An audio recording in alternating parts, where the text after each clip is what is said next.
Hello, everybody. Welcome to Nintendo Pow Block here on Boss Rush Network. I'm your host, Light Excited Eddie. Joining me is one, the only Bossman himself, Mr. Corey Dirrig. Hello, good sir. Hey, Ed. I'm on time tonight. Yay! You're on time tonight. We started on time, everybody. Yay! First time for everything, I guess. For right now. Yes. Ed, I have energy, sort of, tonight. Yes! Mostly because some of us have been talking off air and not, kind of behind the scenes on some, 2025 clearly is going to be a big year for Nintendo. Oh, and yes. Boss Rush also already focuses on indies a lot, right? Like the writing team, and I know Stephanie and Pat are super into indies, and you play a lot of indies, and obviously, like I said, the writing team and all that play a lot of indies. And so we are trying to form our content around those two things specifically, because obviously not obviously, but obviously we're going to get a new console. We're going to have new first party Nintendo games, indies, a lot of new indies, right? And it's exciting. I am excited for the Nintendo side of content, and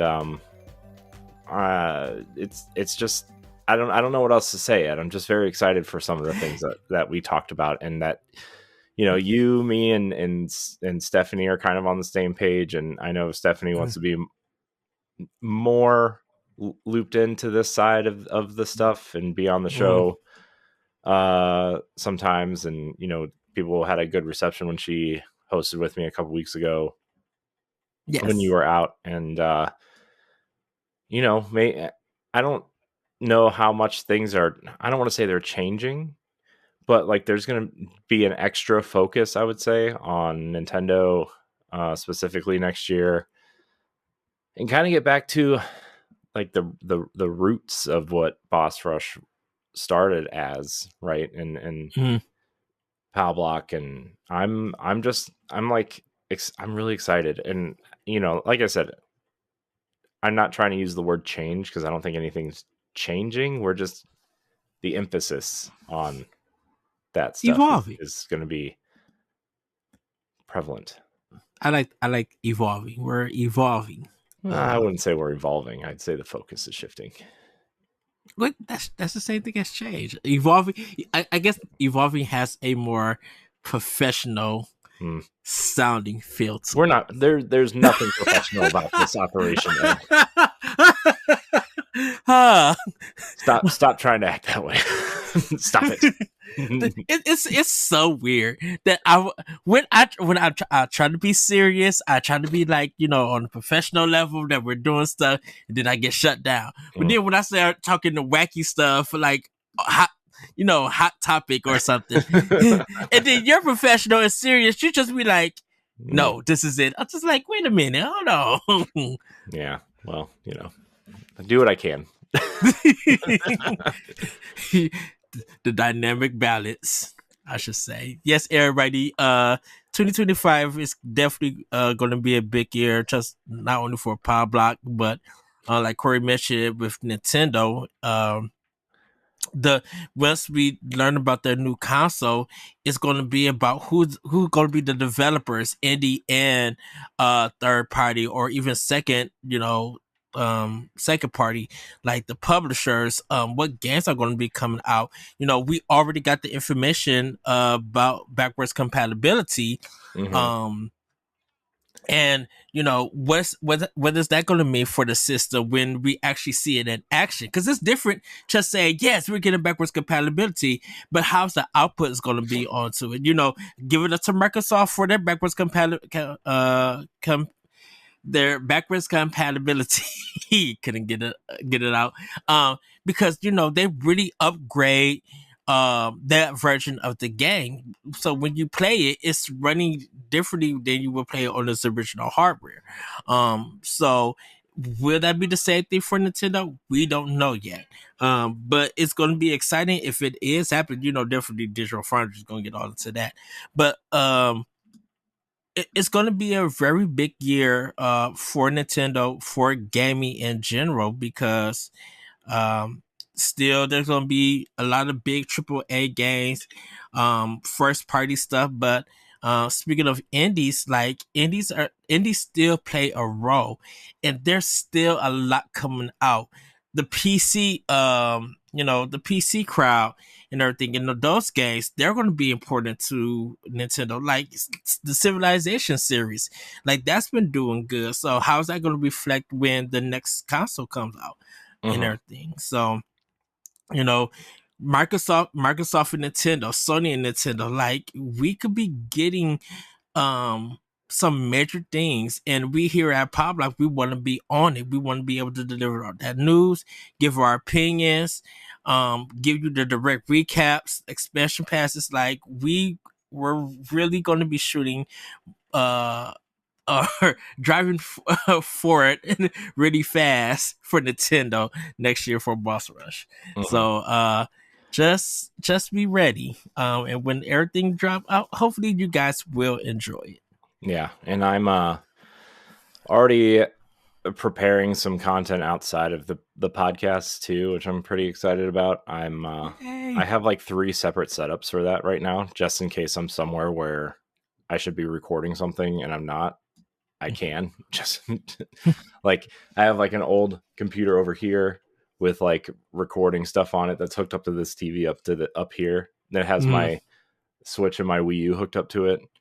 Yes. Over there, I have an old laptop with like a bunch of recording stuff on it that the laptop will probably blow up before it gets done recording. But it's over there, and in case of like an emergency or something, or like I just want to sit on the couch or whatever. And then at my desk, I have stuff for like recording and streaming set up now. Finally set it up correctly. So I'm ready to go, man. I'm we're taking a break the next couple weeks. Well, next week I'm taking a break, but the week of Thanksgiving there will be a Boss Rush podcast, but there will not be I think there's an expansion pass going up on Thursday. And book club will be that week, right? But like we're not going to have a Pow Block that week, but beginning in 2025, Ed, I know I know this is kind of like we kind of talked about this, but like I hate missing weeks, man. I hate missing weeks for the main shows at least. And I think in 2025 we have to plan that stuff out better a little bit. And I know like your schedule's crazy and my schedule is going to be a little bit crazy in the beginning of the year because of work changes and stuff, but like I just want to be prepared for the weeks that we we'll have to bite the bullet and double up some weeks, and because I really don't know what's going to happen in January, but I'm just preparing myself for at work and everything for any changes. But when we get going and stuff and getting our recording schedules and stuff, hopefully I'll be ready for it. And plus, man, like the reason I'm bringing up the next console again is because that there's going to be so many opinions and podcasts covering Nintendo's next console, and we want to be on top of it. We want to make sure that we deliver you guys not just only our opinions, but don't forget some of the stuff that we say comes true. So our predictions could actually happen, and you'll probably hear it first from us before anybody else. And if it comes true, it'll be like we called that back then.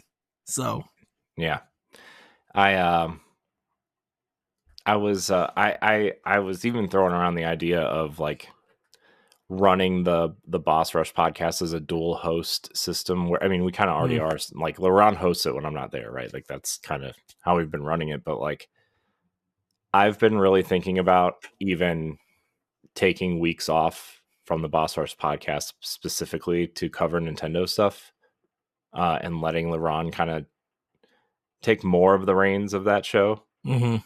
And like, because like, I mean, first of all, Nintendo's not his thing, it's our thing, right? Yes. And second of all, like, I really feel bad about stuff like After Dark, and he's been trying to get this Monster Hunter show off the ground for a while, and it's just not taking. And Crossroads, kind of, whatever. And like, LeRon is a great host and deserves a show. Yes. And I mean, he's a much better host than I am, right? I mean, I've always said, like, even when we were doing Nerds Gone Rogue stuff, like, I'm a better Robin to a Batman, right? Yeah. Like, in terms of hosting and co-hosting, I feel like, for example, this show, you're hosting this show. I feel like I'm better at playing off of you than actually hosting the show, right? That's how I feel most comfortable. That's where I feel like the show gets its kind of chemistry from. I just feel like that's and obviously we're friends and we just talk and whatever, like, whatever. But so that's kind of what I've been kind of tossing around in my head a little bit, because LeRon is a great host and he deserves to have a show to host, right? Yeah. He's well organized and well prepared. Yeah, too prepared sometimes. Have you seen his docs? I mean, you think my docs are organized? Like, a lot of my docs, dude. One of his Crossroads scripts was like 5 or 6 pages long. Let me tell you, I used to get yelled at about not breaking stuff down and being detailed. So when I give you something that's detailed, do not say nothing. The Ron's docs be detailed. I'd be like, great, awesome. Yeah. But in all seriousness, I think LeRon would be a great kind of host for that show moving into next year. Even if especially on days that I'm not going to be there. So, I don't know. We might. I mean, they'll test it out this week. I'm not going to be on the show this week, on Tuesday. So, we're gonna see. This is he doesn't know this yet, but it's a test run for him, to see how it works and how it goes. I mean, like a real thing. So, and getting more people involved, and I think it would be great to have more Nintendo creators out there kind of be involved with us in terms of a guest capacity, like, Roger from Gamerheads, who was supposed to be on tonight with us, but he's feeling a little under the weather. So, look, he takes a couple months off because of his surgery, comes back 1 week. Can't handle it, Roger. Just kidding. We love you, Roger. Yes. But, that, and like, Nintendo Main has been a pretty good friend to us for a while. And yeah, I got to get in touch with them.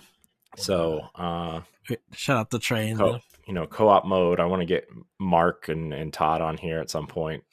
Mark's more the Nintendo guy than Todd, but I miss Todd. I haven't spoken to him in a while. He's on Blue Sky now. Sky, yeah. I'm gonna follow him.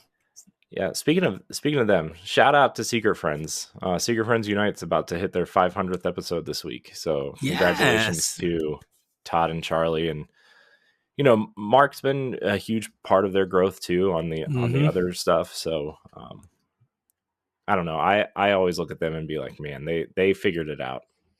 And like, I always feel like I'm still trying to figure it out all the time. And they figured it out, man. They know what they're doing, and I'm proud of them, and they're just good people.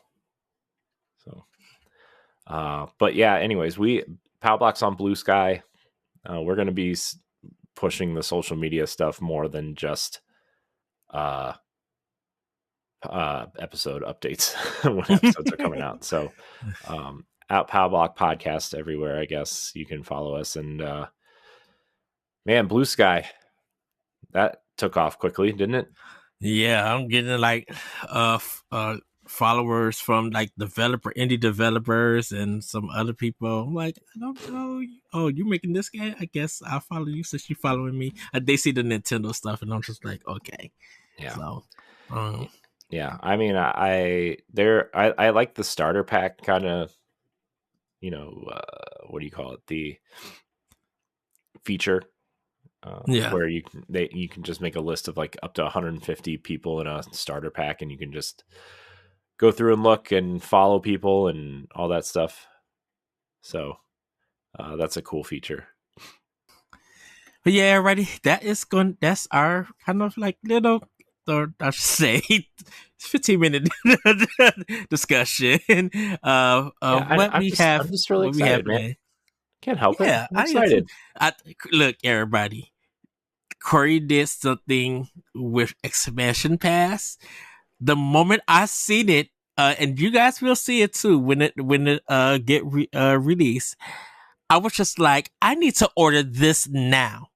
So you definitely will be seeing some merch once you see it, and I'm super excited. Super excited. I'm hoping I can get that stuff up soon. Yeah. Anyways, continue. Yeah. But everybody, like Corey said, we're not gonna be here on the 27th because that is Thanksgiving weekend. Thanksgiving week. So we are taking a break. But when we come back, we're gonna be getting some episodes out. And still doing some expansion passes, and hopefully you will enjoy that. I know I'm going to be reaching out to, once again, Josh Martinez for an expansion pass. Hopefully you guys enjoyed the ones that came out with me, him just talking, having a good discussion. They'll be out this week for patrons. So bitches, yeah. So yeah, that is the kind of the plan. And then when we get into December, you guys will hear how that month will go, and everything. But yeah, that's gonna kind of be it for Pow Block until we hit 2025, which is that is going to be it's. We know what's happening in January. We're like almost half of the year. We kind of have an idea what's happening. Definitely just with games, like with Donkey Kong, is it Donkey Kong Country Returns? I think. Yeah, I've been seeing a lot of commercials for that recently. Mm-hmm. It's so funny because like Switch, we watch TV, but like when my kids are just watching like their kid shows and stuff. Yeah. I've never seen so many gaming commercials as I do Nintendo commercials. Like, and this isn't just a new thing, right? This is like right.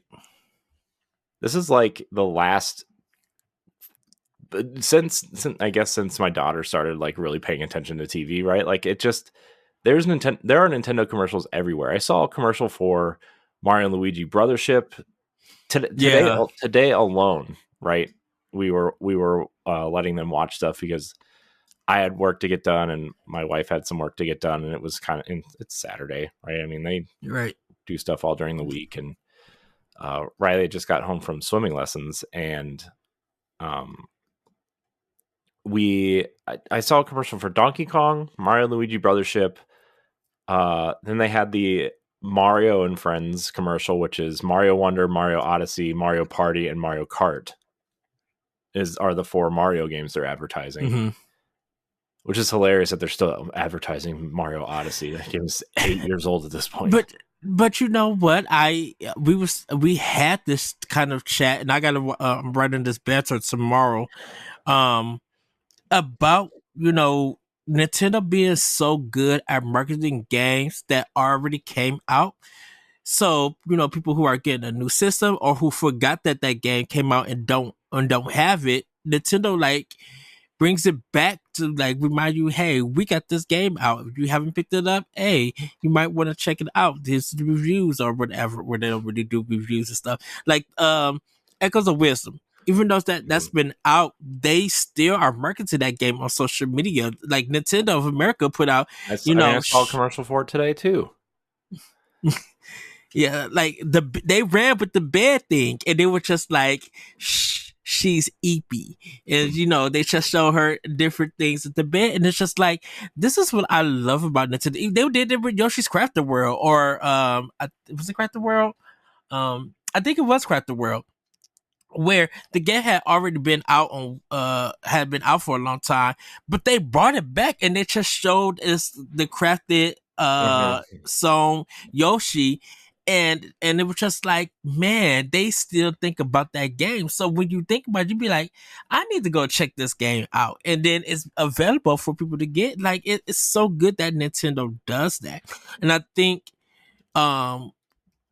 that's why when we talk about marketing for Sony and Microsoft, is that there's a feel of abandonment when after a game comes out, even though they're still marketing the game, you don't see it, or it's not memorable, like Nintendo's is. And I always just like, Microsoft could really get better, and Sony could get better at this if they just definitely continue to market these games, even if it's been 3 or 4 months since that game came out. Bring it into whatever the conversation would be, and everything, so that people could be like, oh, that game that was on Xbox, that game was on PlayStation. Let me go pick it up. Like, that's why I said, like, with Astrobot and PlayStation 5 Pro, they should have definitely headstrong with that, with the marketing with that. That should have been almost everywhere.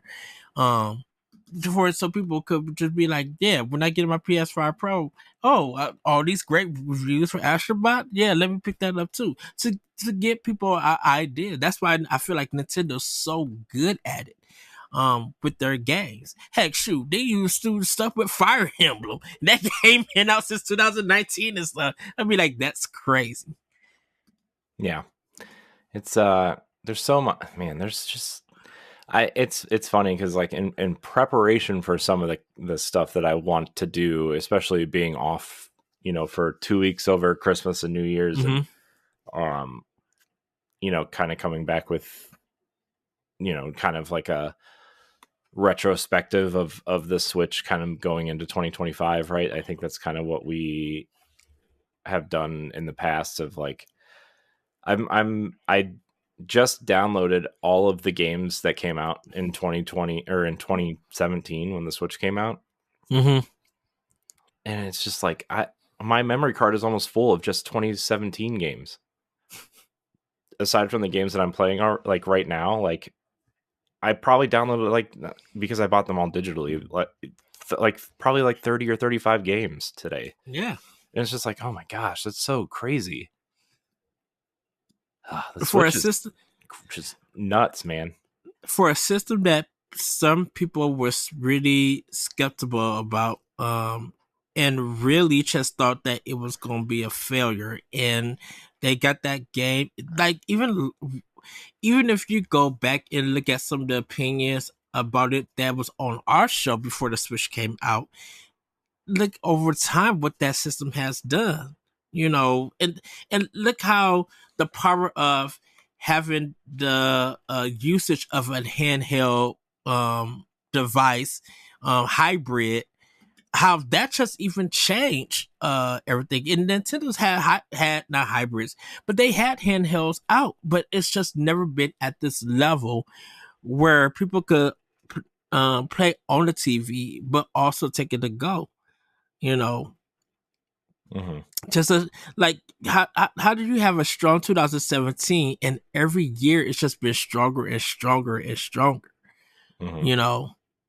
It's kind of crazy. Yeah, it's nuts. And so, I don't know, man. There's just a lot. There's so much to talk about in a retrospective that we could probably, I mean, we could talk the next 2 hours and not even get to the show with everything in a at a base level. So isn't that our normal shows? The first there's been yeah. times everybody that we have just thrown a whole doc out, didn't even know we had a topic, and then just talk. I They mean, get our Metro Hell Divers. I mean, there are episodes. I mean, there are episodes out there where we had no clue what we were going to talk about because there was no news, and those ended up being our longest episodes. Right. So Has so much to say, didn't realize we like the heck did we talk about? man, So good times. very good size. Good times. Well, Corey, let's get into this housekeeping because we got a great show for you guys. If you want to support Nintendo Pow Block and our other podcasts, you can go to our Patreon at patreon.com/Boss Network. Subscribing to tiers on our Patreon can grant you perks like the new exclusive pre and post shows, voting rights for Spoilercast and Video Game Book Club, exclusive question threads for Spotlight Podcast, early access, and more. As always, though, your viewership and listenership is enough for us. Subscribe to the Boss Rush Network on YouTube and like this video. If you listen on Apple Podcasts or Spotify, or even if you don't, leave us a rating and a nice review on those platforms. You can find all of our banters, features, listicles, reviews, and more on our website, bossrush.net. Mm-hmm. Man, I'm like, I can't stop thinking about the stuff, the possibilities of just Pow Block next year. You know, like, and the content and the people and like, it, you know, because like, not to. This is gonna sound bad, but I promise it's not. Like, I feel like we spent so much time building up the Boss Rush brand this year, right? Like the brand as a whole, the podcast, Boss Rush Network, Boss Rush Media, going to PAX and these different events, right? Like, yes, I feel like we've been building that up so much that like Pow Block kind of got shoved to the side a little bit, and that's not. I like I said, I don't want it to sound bad because I don't think it is, but like, you know, Boss Rush is in a great place as a whole, and it's time to like get. It's time to bring back what started it all, and like I'm just excited, man. Like yes, I've been so down for a while, like kind of conflicted on what to do with content and podcasts, and are we doing too much? Are we not doing enough? Are we not doing enough of one thing and too much of another? And this past week, I've just kind of like really sat down and thought about everything. And I have some ideas written down that you and I will talk about, Stephanie and I will talk about, and you know, David and I will talk about. And I know what I want to focus on, right? I've made the decision to really focus on certain things next year because I really dropped the ball this year in terms of focus. I think PAX East really, like, I had a focus, and then when we were at PAX East, I really realized what the team needs Boss Rush to be, right? In terms of focus and energy, where the energy needs to go. And that kind of like made me want to change my focus, but I didn't know how to, like, I don't know. I've been using the phrase rebuilding the engine while the plane's in the air. I've been using that phrase a lot lately, but like, yeah, I always feel like that's what I'm doing. Just because like I do so much on the back end side of things that like it's hard for me to just turn myself off after, like, when most of the time, right? Everybody kind of like, when we hit the stop button on the recording, everybody kind of like talks for a little bit, and then they, you know, we go separate ways, do their things, you know, whatever. And like, again, I'm not trying to, this isn't coming out as blame or anything, but like, I can't do that right away, right? Like, I have to get the files and edit the show and make sure it gets posted on social media and blah, blah, blah, blah, blah, right? Yeah. And the last week or so, like we haven't had as many interviews go up because we had to reschedule one, and we are still trying to schedule 2 other ones. So like there hasn't been that content flow. So really it's just been, and we moved Tower Casuals to every other week because Destiny content isn't flowing in, and we moved Xbox Casuals to fill the other Thursday slot. So like instead of recording 4 or 5 nights a week, or like editing 4 or 5 shows a week, like I've only been editing 2 or 3 and recording 3 nights a week. And you know, I really actually had time to sit down and just look at everything and say, okay.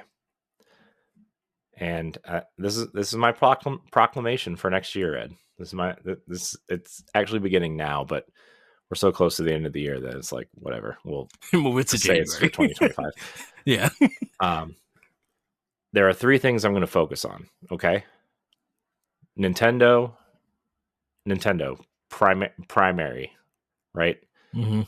And that includes Nintendo games. That includes the indies that come there. That includes covering the platform and being really integrated and, you know, intimate with the platform, right?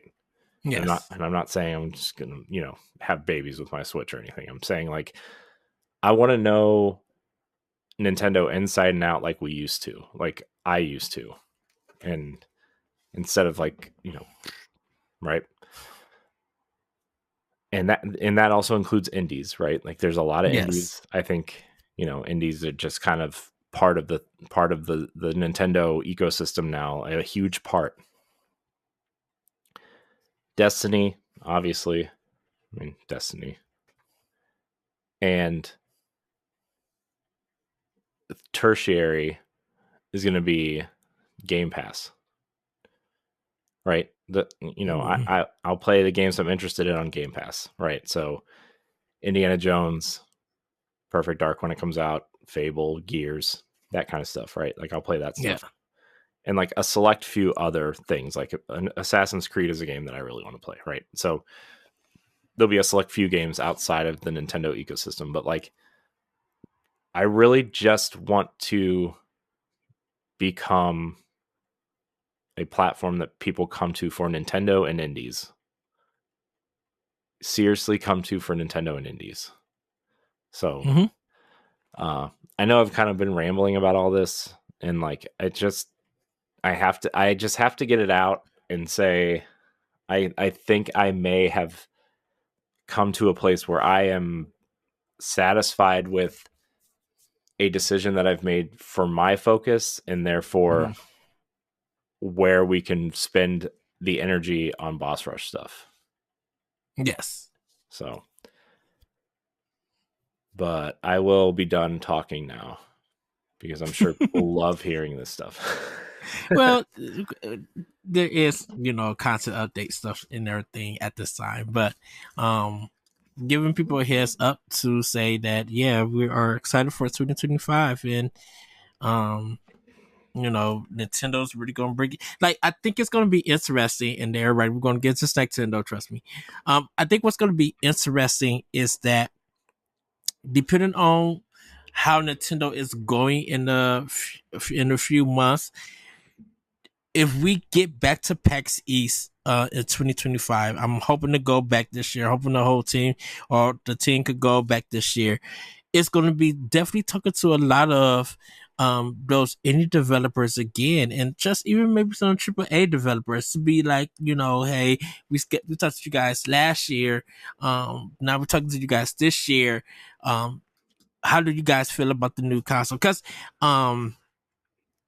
you know, we talked to Daniel Posner at PAX East and about Robots at Midnight. And, you know, just hearing him talking about, you know, the game and it coming up to Steam and Xbox, I'm like, I'm very intrigued now to be like, man, with their next console, with things, you know, being hinted at, is there is that going to be an idea for the future to get your game on it? and everything. And maybe it is in the back of the mind he can't say nothing or anything. But like I'm super excited. Like with this new console and with these indie developers and publishers, are they thinking about Nintendo's next console? And I think they are. I mean, And we heard it at PAX East. We heard that developers were preparing to show games on Nintendo's next system, and Nintendo has pushed it, right? Like there are developers eagerly waiting for that thing. So yeah, because you want to be on a new console at launch, right? Because yeah, you see games succeed that maybe didn't the first, that wouldn't 2 or 3 years afterwards, right? right.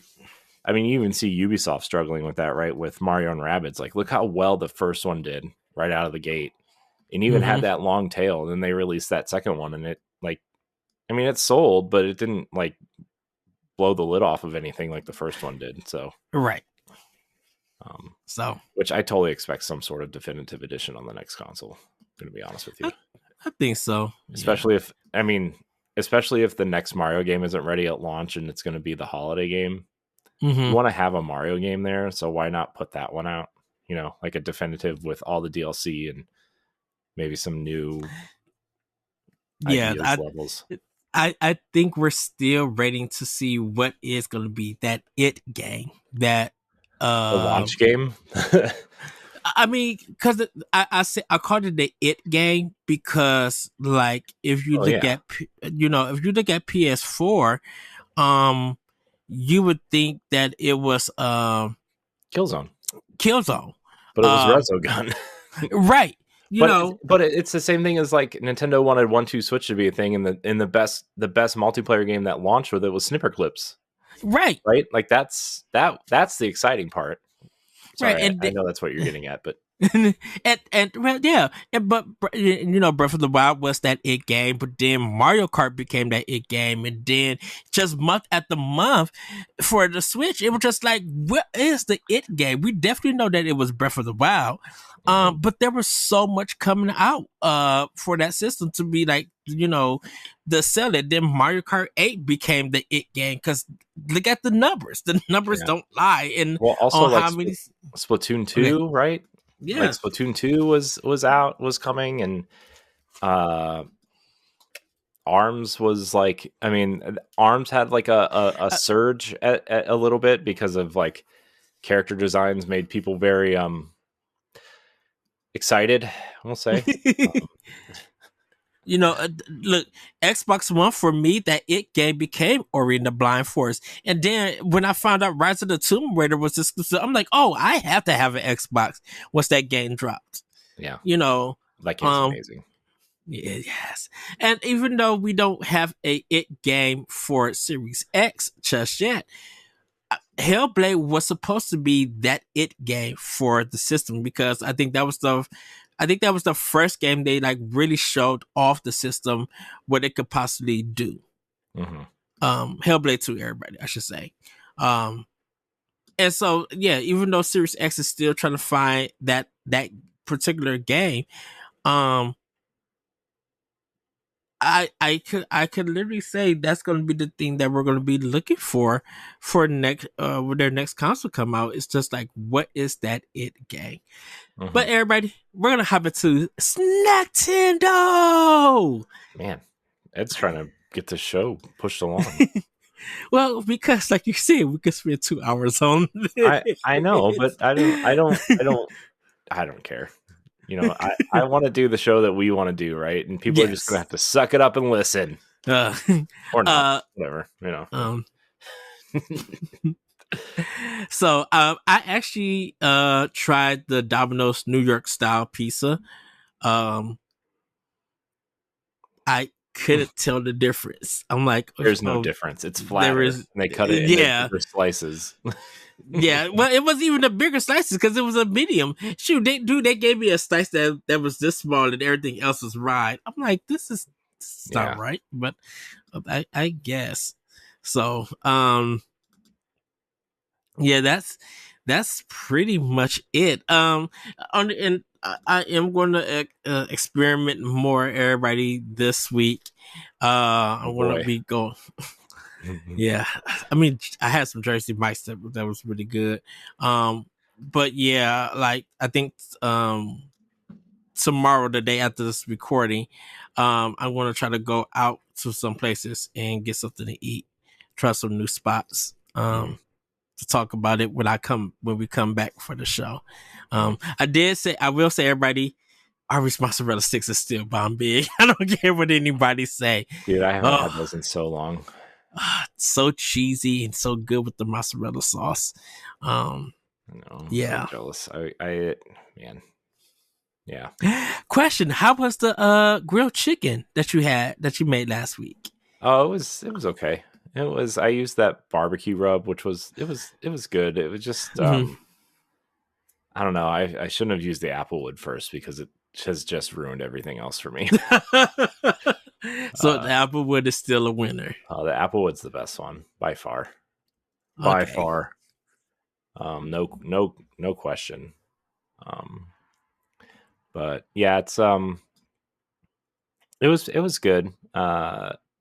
It kind of threw me off because everything I've cooked up until that point had some sort of spice to it, some sort of kick Mhm. to it. Yeah. Even the applewood, right? It had like this weird kick to it. And this was just kind of like it kind of tasted like a barbecue potato chip, but instead of chips, it was chicken. Like that's exactly what it tasted like, and that's not Oh what wow. it was not what I was expecting it to taste like for some reason. Yeah. I don't really know what I was expecting it to taste like dry barbecue sauce, I guess, but it definitely it was good. It was good. Uh, it was good. I'll It's just leave it good. at that. Okay.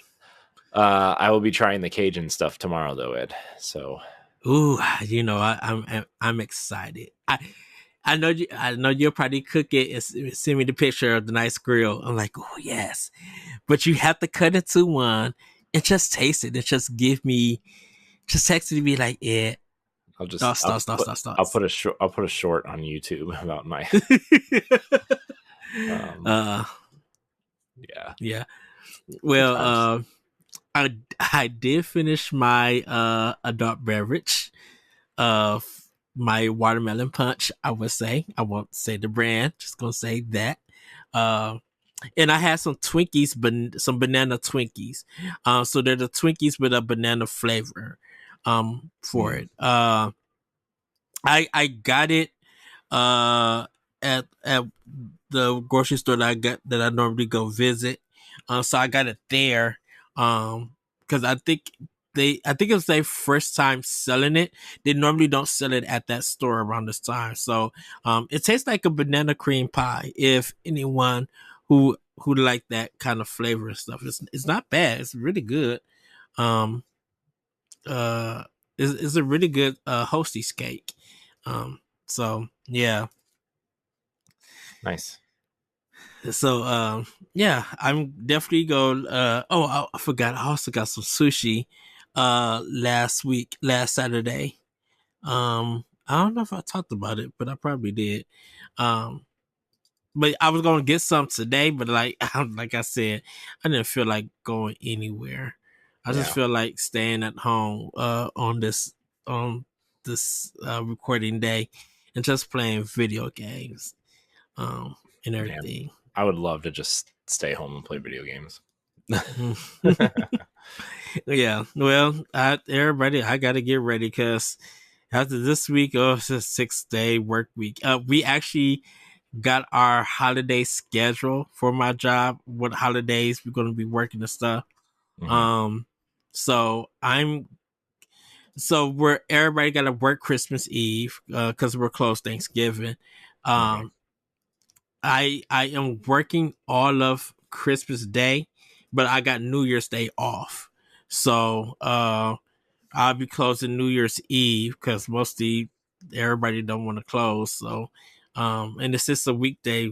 I won't get on to like 11:30 or 11 something. Um but no, New Year's Day I'm gonna have off for it. So I'm my tradition of having New Year's Day off is going to be a good one.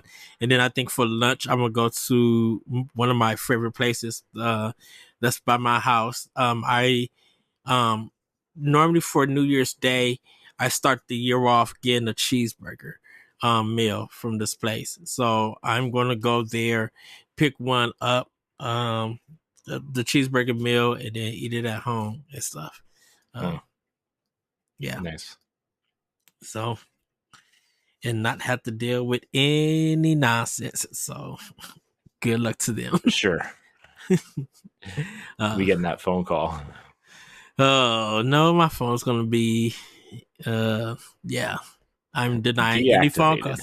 Well, I can't deactivate it because I gotta make if you text me, I gotta make sure that I respond and everything.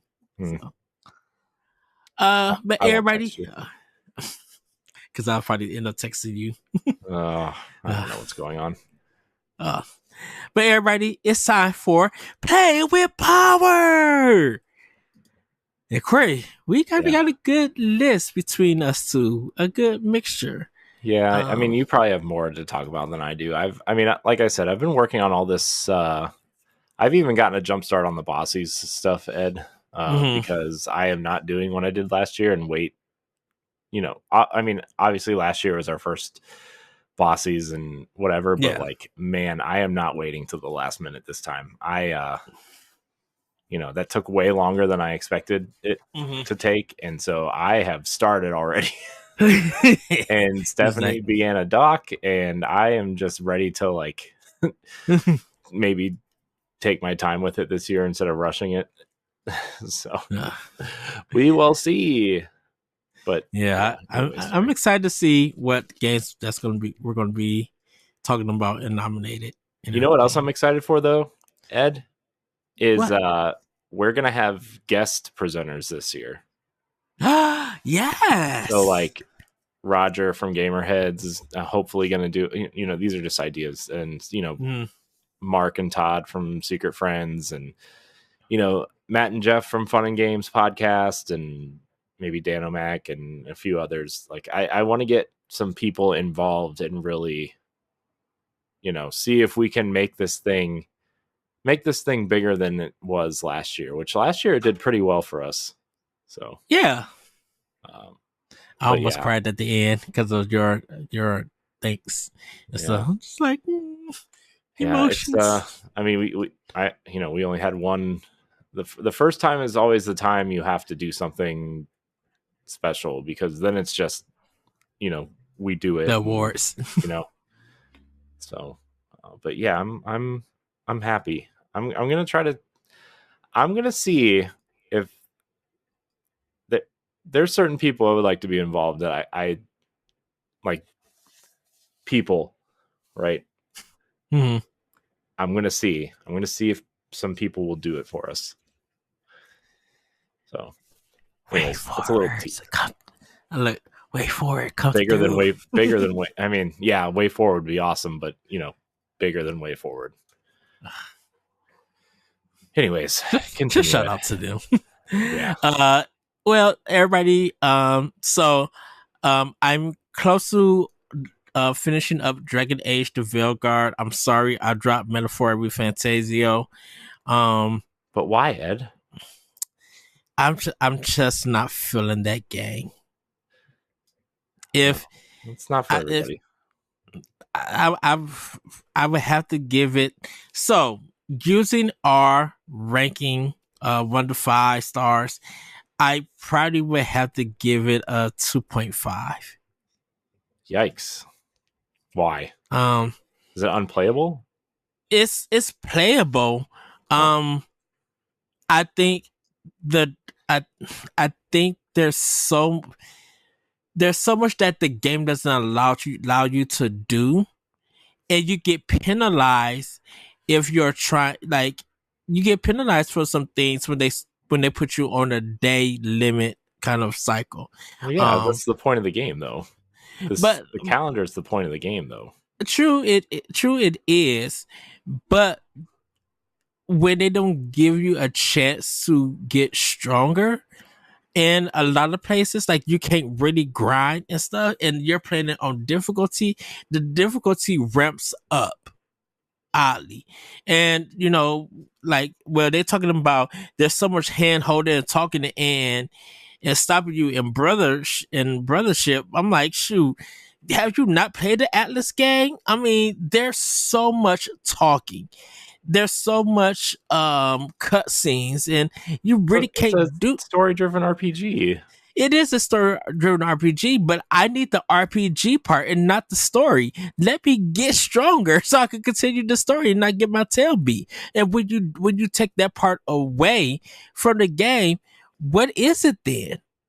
If I can't role play, then what is it? And don't get me wrong, a lot of people are making it game of the year. I'm not trying to knock Atlas for it, but I'm like, you're not giving me the chance to get stronger. You're forcing me to go on a linear path, and I can't do nothing about it because I'm limited to your calendar. And if I don't finish a dungeon or anything in a certain time limit, I get a game over. Why am I getting punished because of your time limit that I can't grind in? That's the Atlas game, though. True, but I'm like, you should be able to give some leeway to let the player get stronger, and the game doesn't allow you that. So, good music, voice acting is great, cutscenes look nice, all that production stuff, yeah, but I still would give it a 2.5, 2.5 stars. I think it's just, I'm not saying that it's just not for me, but I think Atlas should have made this game a bit fair, and it doesn't feel like they did in everything. Now, Dragon Age Velgar, on the other hand, loving it. I one of this gives me hope for the next their next game. Mass Effect. Mass Effect. I don't know where Starfield was coming to my mind for. Mass Effect, because them turning it into like an action RPG was the best decision. Not a lot of enemies, but once you kind of learn the patterns and stuff, you kind of be like, okay, this is kind of, where I need to do this, where I need to do that. It's easier getting strong. You don't have to really worry too much about customizing your armor and your weapons like Inquisition was.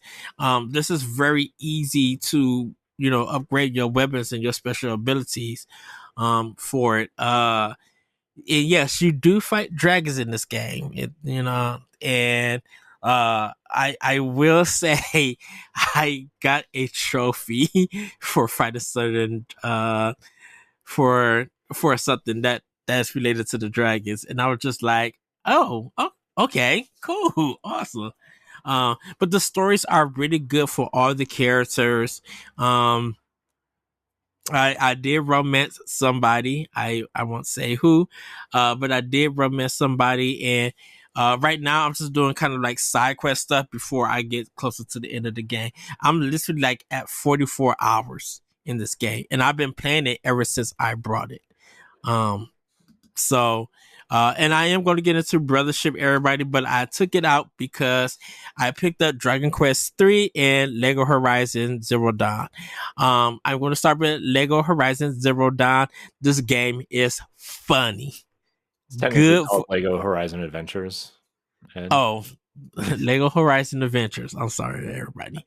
I'm saving you from the comments, Ed. Saving you from the comments. They will fight you. Thank you, Corey. You're welcome. It's good. It runs smooth at 30 frames per second. I'm not having no problems or anything. Are you playing on Switch? Yes, I'm playing it on Switch. It looks really. It's funny. The writing is really good. I'm assuming they got the voice actors from the game. Because Aloy, I think her voice actor is in it. Yeah, most of them are the same. I know there was a little bit of a controversy, of them recasting Lance Reddick He plays Silence, which is he's kind of like a side. I would say anti-hero. I don't want to say he's a villain, but yes, he's definitely up to something. And people were kind of upset about that, but also like, what do you want them to do? Like, yeah, they could use. right. I guess they could. I mean, they could use Horizon source files, right? But like, you don't want them to use AI to imitate his voice. He, unfortunately passed away, so you can't make him voice act. So like, what do you want them to do?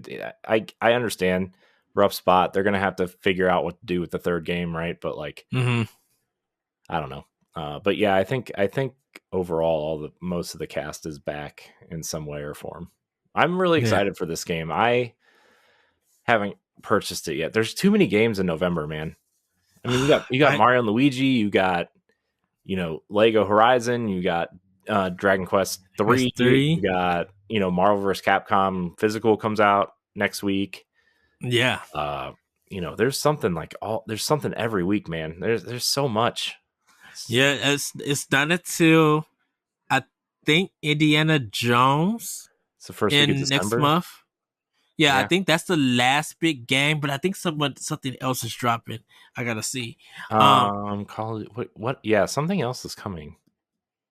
What else is coming out? I have to look through. Hold on, I'm looking it up. Upcoming video games. By the way, shout out to GameSpot for really picking up the upcoming games thing that Game Informer used to be so good at. Man, I miss Game Informer so much. Yeah. I have that page bookmarked still on my toolbar, and it just doesn't go anywhere anymore.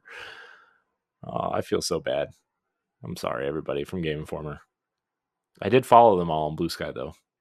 Brian Shea put out a former Game Informer employees starter pack. Oh. And I just went and followed them all because that's cool. Yeah, I think I'm frying Brian Shea too, because I know he got a Patreon like podcast. Yeah, he's got all things Nintendo podcast. Potential guest for 2025. Everybody, write it down. Sorry, I'm trying to look this up. But for Lego Horizon, like I said, it's really funny. There's a one part where Alo's just like, "Oh, I can't believe." Sorry. "Oh, I can't believe we're fighting the cultists." Also, Fantasian is the other game that's coming out. Fantasian.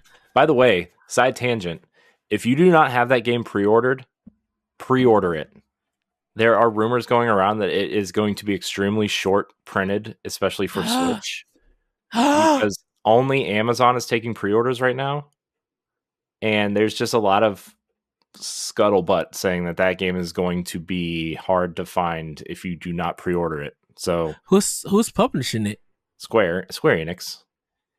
But the Switch version specifically, I heard, is going to be really hard to get after the holidays. So if you're interested in that game at all, having a physical copy, I would pre-order it because it's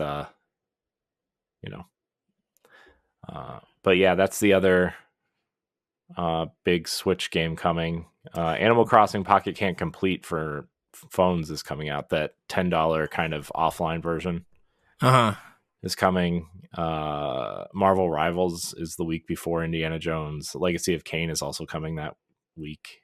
Power Rangers, man, December. Jeez, Alien Rogue Incursion, the VR game. Yeah, that David is super excited for. Man, there's so much, man.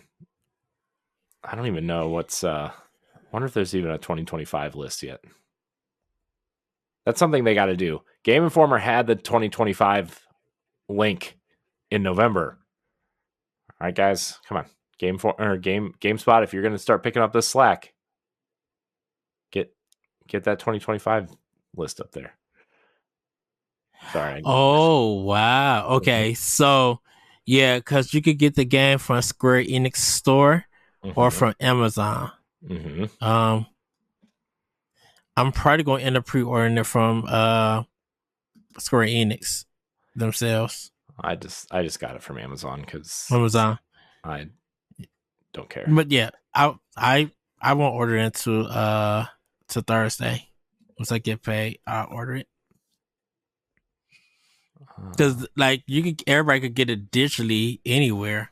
But the pre-order, they were just like search retail stores and then only Square. I don't know why Square is considering this as a retail store. I'm like, y'all a company, but see shit. Oh, and then Amazon. But yeah, like Best Buy, Target, none of them are getting it. Man, even January, man.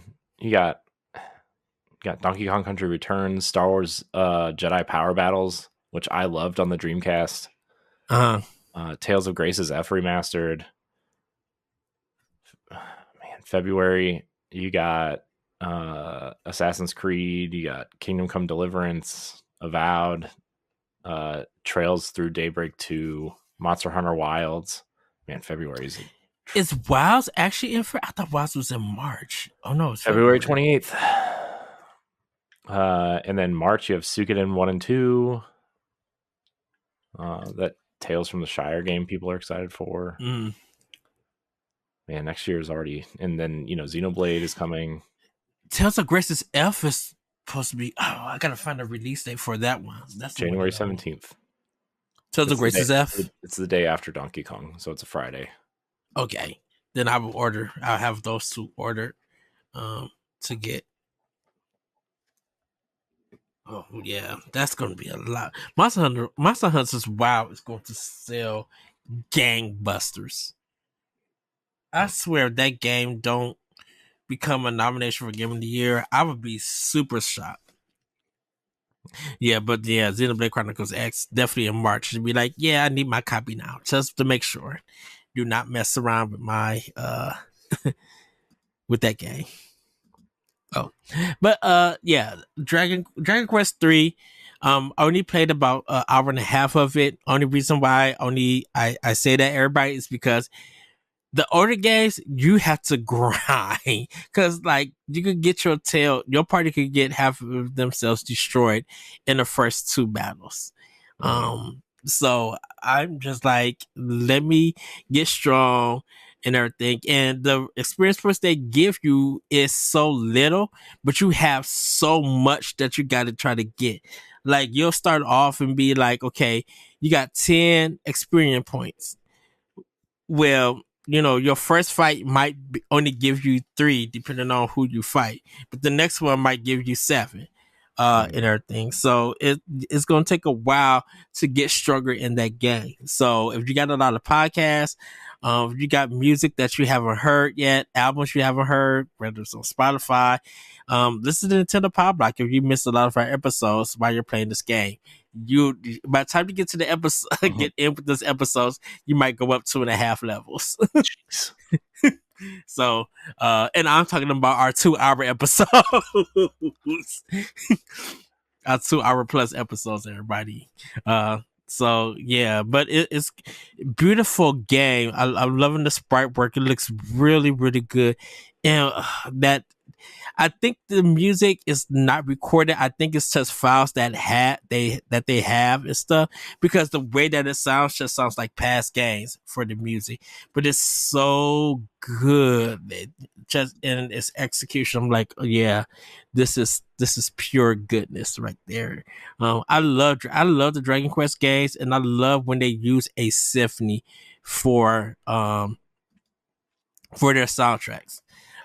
So yeah, Lego Horizon is is funny. I'm going to be getting more into it, and I am going to be turning to Mario and Luigi Brothership. I'm going to get it back into that because that game is fun and it's funny. So yeah, that's pretty much all that I'm playing. I did get Death Stranding, Corey, for Series X since it was only $20. Yeah, so, I was thinking about that. I was really thinking about that, but there's so much to play right now that I don't need another game to sit there, right?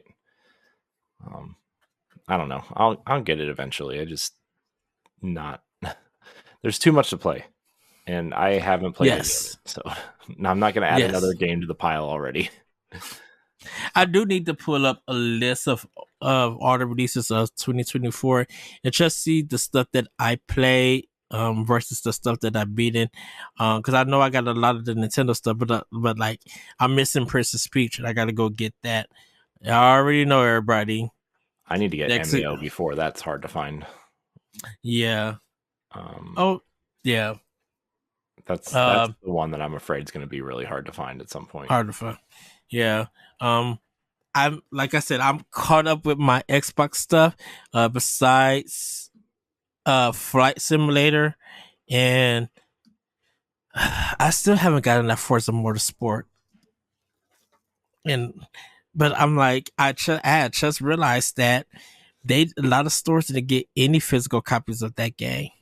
Target might still have some, but if Target doesn't have it, I may be going to see Jesse again in the near future to be like, sir, hi, we need to go to Best Buy. Yeah. Hey, that's how I found Unicorn Overlord for Switch physical. It was at that Best Buy, and I snatched that mug quickly. I need to get that physical too. I have a whole list of things, like to the point where like I'm looking at. Yeah, anyway, I don't need to go over that again. We just did it an hour ago, so just move along. Move along. Yeah. But what about you, Corey? I've been playing a little bit more of Mario and Luigi Brothership. Not much more than I already had last week. I just, trying to power through it. It's fun. It feels like I'm playing Paper Mario again, to be honest. So I don't know. I feel like this is a game I should put down and play something else and then come back to it later. But it's almost the end of the year, and I should probably play it for all the reasons, so I'm going to power through it. I do like it more than I liked Paper Mario, to be honest. I just, I feel like I just played this game though, because we just played Paper Mario for book club a couple months ago, and I didn't realize how similar they were. I mean, I knew they were similar, but I just didn't realize how similar they were. So they were. Okay. But I've been playing that, and then obviously Disney Dreamlight Valley still going. There's a new update coming next week. Have you made any progress in the story yet? Nope. 0. 0. You need to do one mission at least. I know, man. I know. I'm trying, okay? Just leave me alone. Let me run my farm and sell crops to Goofy and make my money and buy stuff from Scrooge and leave me alone. And then redo your whole town. I need to. I know. I've seriously, I'm like, oh my gosh, what was I thinking when I did this? But that's gonna require like a whole day's worth of work, and I don't have time right now for that. That's your plane ride. No, because I did that all the way to PAX West. Shoot, I tried to do Castlevania and I felt, I was trying to do Castlevania. Dude, I don't know what the heck happened. All I know is I fell asleep on the plane. Like I had to cut my switch off, be like, I'm going to sleep. Yeah, I'm gonna try to sleep on the plane because as you know, Ed, I'm a great sleeper. So. Well, we did get some good sleep at PAX. Who got good sleep? Me and you did. Who? Everybody did. Corey, you was not. Don't act like you was not knocked out. Remains I was knocked out. I know. Several times people came in to say goodnight, and you were sitting there watching your laptop, sleeping on your bed, and it was. You were toast. You were done. When I tell you that I fell into darkness, I was into darkness. Yeah, it was something. It was pretty funny. I'm not gonna lie to you. So, but I am gonna try to sleep on the way because I don't know. Maybe I shouldn't because it's also gonna be almost 9 o'clock when I get there, and I don't want to. At night or at night. So I'll figure it out. It'll be fine. It will all be fine. Okay. If you want to see how you can become a Patreon producer, head on over to patreon.com/BossRushNetwork. The Patreon producers for this month are Adriel Munger, Austin Campbell, Celeste Roberts, Christian S., Sana Dirrig, Francisco Santillan, Matthew Keel, and Todd Oxtra. Thanks for your continued support of the Boss Rush Network. Well, everybody, Corey, how about we get into Family News? Yeah, I guess we should probably do that, huh? Yes. All right. So, Family News. There's definitely a barrel scraping for news this weekend. I'm not gonna lie to you. I'm so sad for one story. I know. We'll get there. We'll get there. I know. Because me and Jesse Jesse specifically used to talk about the one game all the time. Mm-hmm. But our first story is the Saudi public fund continues to decrease their stake in Nintendo, and it's down from 8.1% to 6.2%, so almost 2%, which is good for multiple reasons, but mostly the Saudi public fund is run by the Saudi government, and they are not savory people, we'll say. The government, not the people. The government. The people involved in the government, I should say. I have nothing against the people that live there.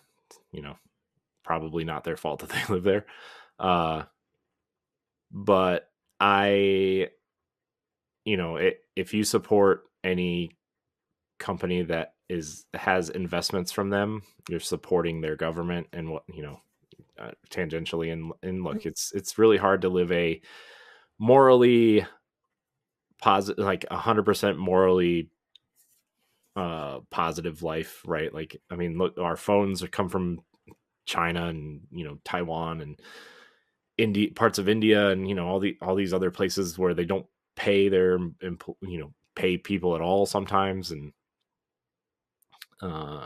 this is just another one of those situations where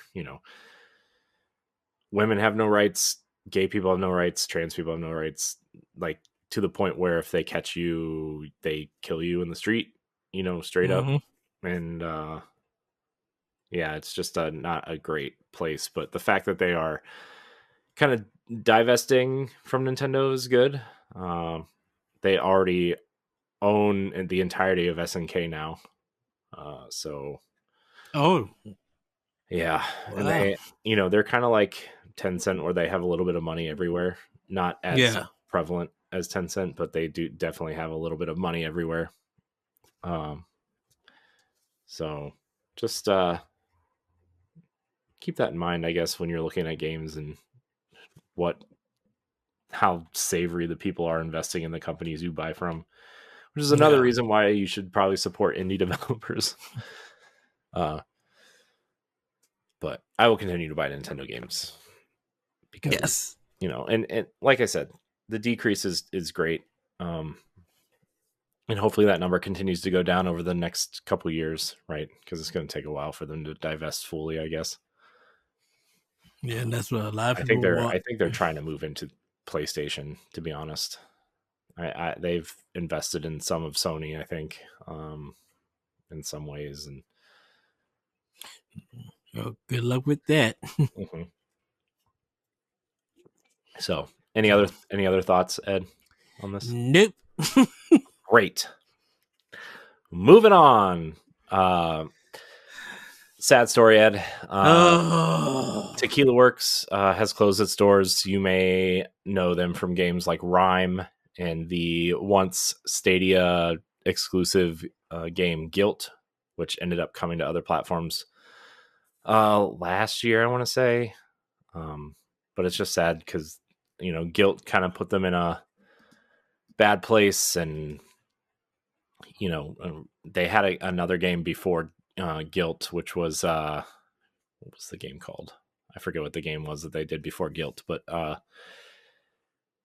Yeah, the Sexy Brutale they did. Remember that game that was on PlayStation Network during Yeah, early in the PlayStation 4, which was really good. Um, so yeah, it's sad. It's sad. In their statement, since its founding in 2009, Tequila Works game development's philosophy has always been focused on creating things with gusto. We are doing everything we can to provide support and guidance to our teams during this difficult time. Um, so I guess so. To be clear, they are filed for insolvency. They're not, confirmed to be closing their doors, but usually when somebody files for insolvency, they're going to be closing their yeah, doors. So, uh, Ed, I know you really liked Rhyme. I yeah. enjoyed a little bit of it. I know Jesse was like in love with this game. Thoughts? When I found out this news, I knew they had like money problems that they let some people go. But I think they were kind of weren't putting out enough work, like games and stuff. And when they did put out the games, I think they didn't hit a lot of sale numbers. Um, so Well, plus they had that whole snafu when they were trying to port the game to Switch. Remember, they hit all kinds of mhm, weird development issues. yeah. I don't remember if that was because of the Switch's hardware or because they just couldn't do it. Or They probably couldn't do it because the thing about it is Rhyme was only designed for PlayStation 4. It wasn't designed to be on any other consoles, and maybe of course it'd be easier to do PC. Um, that's was it why not like on X Was it not on Xbox? it came for Xbox. Xbox and Play and Nintendo got their versions later. But they were only working on the PlayStation 4 version because they had the exclusive for it. And then later on, I think it was PlayStation and PC, and then it came out to Xbox, and then it came out to Switch last. Okay. And everything. And then that's when they started having those problems and stuff. Yeah. So, um, I am kind of sad that this is happening. I only got the digital version of this game. So if anybody who has a physical, it's probably like a collector's item. Definitely if it's a Switch version. Um, I actually looked it up because I'm trying to find that as well. It wasn't really that expensive. I mean, it's more than when it came out, but it was like $50, I think, mm-hmm. on third party because they obviously aren't publishing it anymore. Pushing it, yeah. So But it was like I think when it came out, I think it was like $20 or $24, $25. I think when it came out digitally for digitally, PlayStation. yeah. So, but it is sad to see them go because they really are. They really was a talented, talented developer. They did make some good games. The Sexy Brutale was a really fun game, that they made, and I think it's just I think with a company like that and them being indie and I think they was developing and publishing their own games, unless like the physical versions they teamed up with somebody to have them publish it, but a lot of that stuff they were publishing their own games and stuff. Mm-hmm. So it's definitely sad to see them go.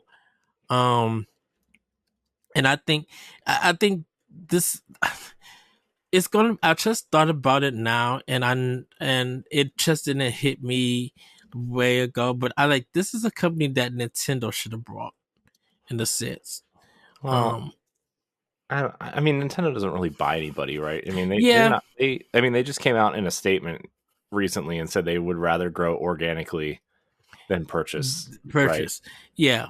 But I think if with them buying smaller companies like here and there, I kind of felt like um they would really benefit for having a studio like this Hmm. and everything, and just be able to make like smarter games like Good Job, Yeah. and things like that. Like it would kind of be cool to have like that indie space company because yeah, they work well with Mercury Steam or Mercury System. Um, It's Mercury I think Steam. You're right the first time. Mercury Steam.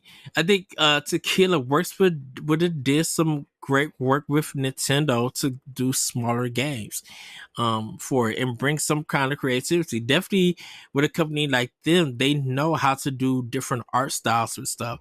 And that's something that Nintendo is also great at. So it would have been like cool to see them have like a small adventure game or, you know, probably take the Box Boy series or just do something. Maybe take all of their older series that haven't really jumped off and give it to them and see what they could do with it. Yeah. Are there? I mean, I'm just thinking of stuff like Rhyme and Guilt. Like, what franchise would they be? I mean, like, the first thing that came to my mind was Kid Icarus, but like, you would really have to change what Kid Icarus is to have them do it. But for some reason, just the art style of Rhyme made me think of Kid Icarus. Yeah. And like I said, Rhyme is a very deep and emotional game. Like it had that great effect when you actually think about it within discussions if you're talking to people who play the game. But like that's a game you have to experience and go through that journey. And you definitely would take something away. And that's kind of not Nintendo style, but it would have been cool for them to have something like them for this company. If not, um it probably would have been a good thing for Microsoft also. Yeah, this seems more of a team that Microsoft maybe would have tried to go after if their games were good enough, right? I mean, I don't know. The rumor right now is Microsoft's trying to buy the private division. That's kind of what's the rumor that's been floating around. I mean, we know the private division has been purchased, but we don't know who purchased it yet. And the rumor right now is Microsoft because, you know, smaller games that can be funded for Game Pass, I think something like that actually makes sense for Microsoft instead of Activision Blizzard, which we can talk about at a later date. But yeah, I again, like if their games just didn't sell, and you know, the Sexy Brutale was like people really liked that game, but it didn't sell anything, and Rhyme, you know, didn't blow the doors off of anybody, you know, in terms of sales numbers, and you know, Guilt kind of being the nail in the coffin, being a Stadia exclusive, right? I mean, you're not going to sell anything being that, so. I feel bad. I hope they find. I hope people find something, right? Yeah, because that development team at Tequila Works is very talented. I really rooted for them and still will root for them today if they were still, you know, had some games and stuff coming out. But yeah, it's really sad for them to go. I will say that if y'all haven't played Rye, it really is a great game to play. Now you might you can play it on Xbox, PC, or PlayStation. The Switch version, I think it did get some updates, but I don't know if that's still a good place. I think you really need to play this in whatever has the better performance. And for me, I like because I played the PS4 version, it had better performance there.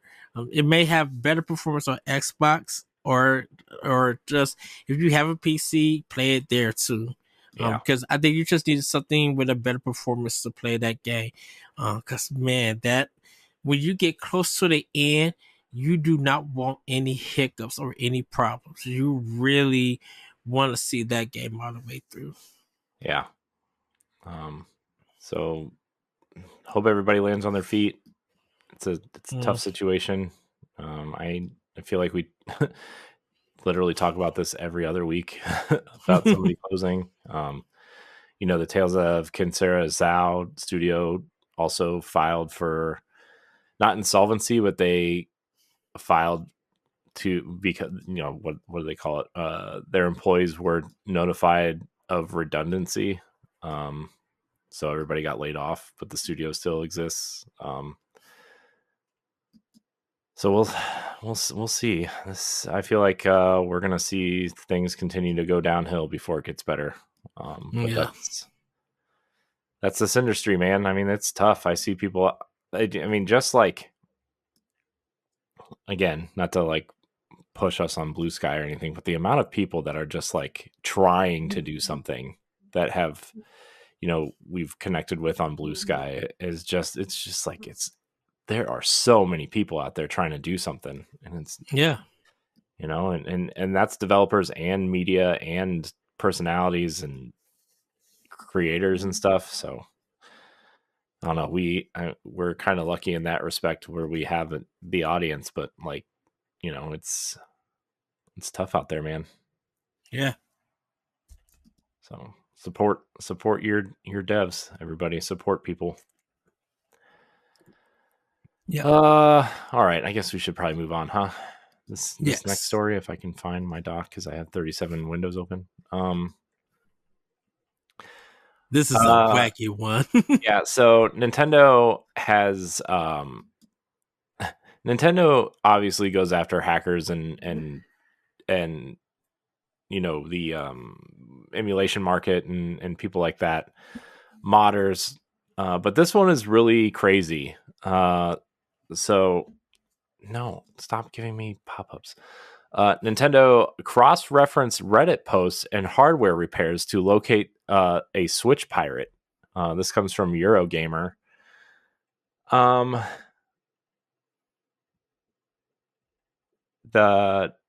Let's see. Nintendo reportedly hunted down an alleged Switch pirate by tracking the Reddit posts earlier this year after putting Switch pirate Gary Bowser behind bars and targeting emulate not Nintendo's president, the bad guy. There's actually we talked about it at some point earlier this year, I guess. And targeting emulating software Yuzu, Nintendo resumed to fight against the modded console business with new lawsuits, including one against James Arkbox Williams, who was the main moderator behind r/Switch Pirates. As reported by GameFile, it seems Williams was located after Nintendo commissioned a law firm to investigate free shops or online repositories for pirated Switch games. So, and then, this article kind of goes through what they did and basically like tracking this stuff, and Nintendo in their lawsuit called it software trafficking, and not good. Not good. How do you feel, Ed? Nintendo. Shoot, this is a hotel dozen room situation. I'm like, shoot, even the gas station makers become real life hunted down folks. I'm just like, wow. Once we get once again, stop playing around with Nintendo stuff, people. We have told a whole bunch of. It's so funny reading these posts because people don't learn not to touch their IP. You don't have a right to do the things you think you could do with their IP. And with their merchandise and stuff. That is a big corporation. They got money. Don't forget, they're the number one company that got cash in Japan. Don't mess with them. They got lawyers. Just leave all of their stuff alone. But people don't want to. So because he got caught, I think people want to get on it, still want to blame Nintendo and get on about this and make Nintendo the bad guy. But I'm just like, dude, any company would do that if they found out what the stuff was going on. This is for all companies. This is just not for Nintendo. Yeah, it's not great. So I still think I honestly still think that's the main reason they're trying to put out a new console is security, right? I mean, the security on the Switch is very clearly, it's done, right? It's like PSP levels of open now. Yes. And the way to combat that is to put out a new console, and Nintendo is going to do that, and we're all very excited for that. So, but yeah, it's definitely something to look out for, right? Just Nintendo's gonna get you. Yes. So they're gonna get you. All right. Let's where did my dock go? Oh my gosh. I have so many windows open, dude. It's just oh, there it is. Okay. Ed, our last story, Switch 2 info could suggest a performance mode could be coming to the next console. Ooh. I'm not thrilled about this because it's the one thing I hate about the PlayStation and the Xbox. Is like I just want to turn the game on and play it. But with that said, this article is from Game Rant. Obviously, there's a lot of rumors about the Switch. I'm trying to find the recent performance rumors. Okay, so the Switch 2's recent performance rumors. According to Nash Weedle, a leaker on Twitter who has a strong track record, the Switch 2 will include an option to extend battery life in handheld mode, likely at the cost of visual fidelity or graphical performance.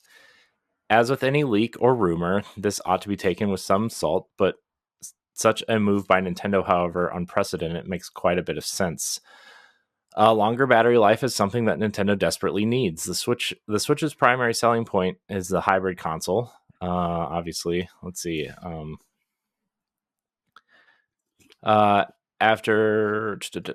But this central design conceit is somewhat held back by a lackluster battery life, which the Switch 2 ought to improve.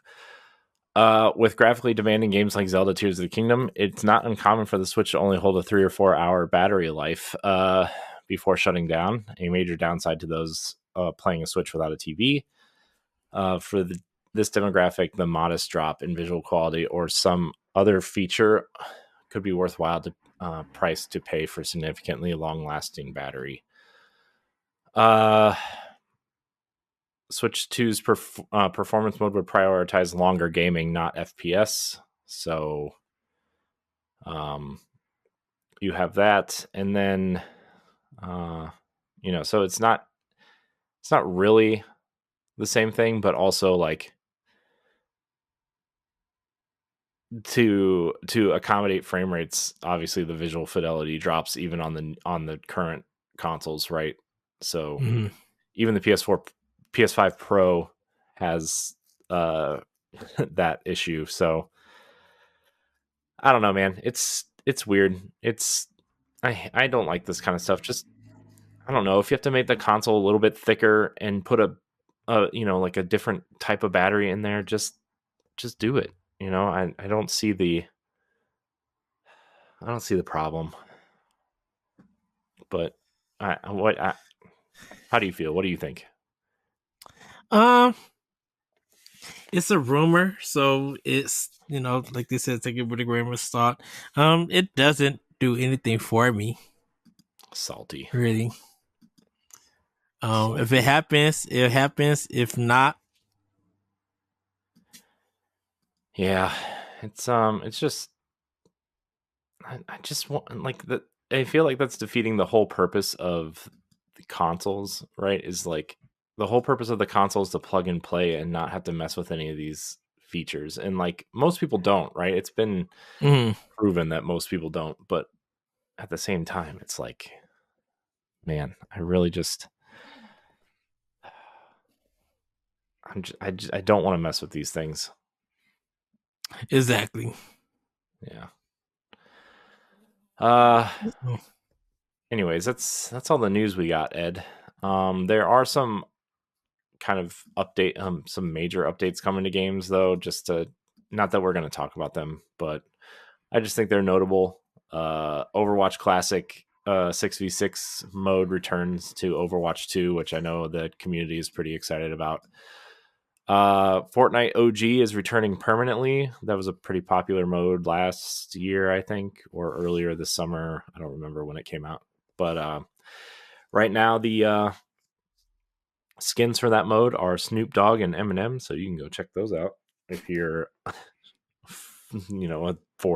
35 plus year old person who remembers that stuff. Although I guess Eminem's new album is pretty popular. So, It is. It's by the good. way, Linkin Park's new album came out yesterday. Yeah, I gotta listen to it. I'm pretty excited. I like Linkin Park. Um, I actually like their new songs that they've been putting out.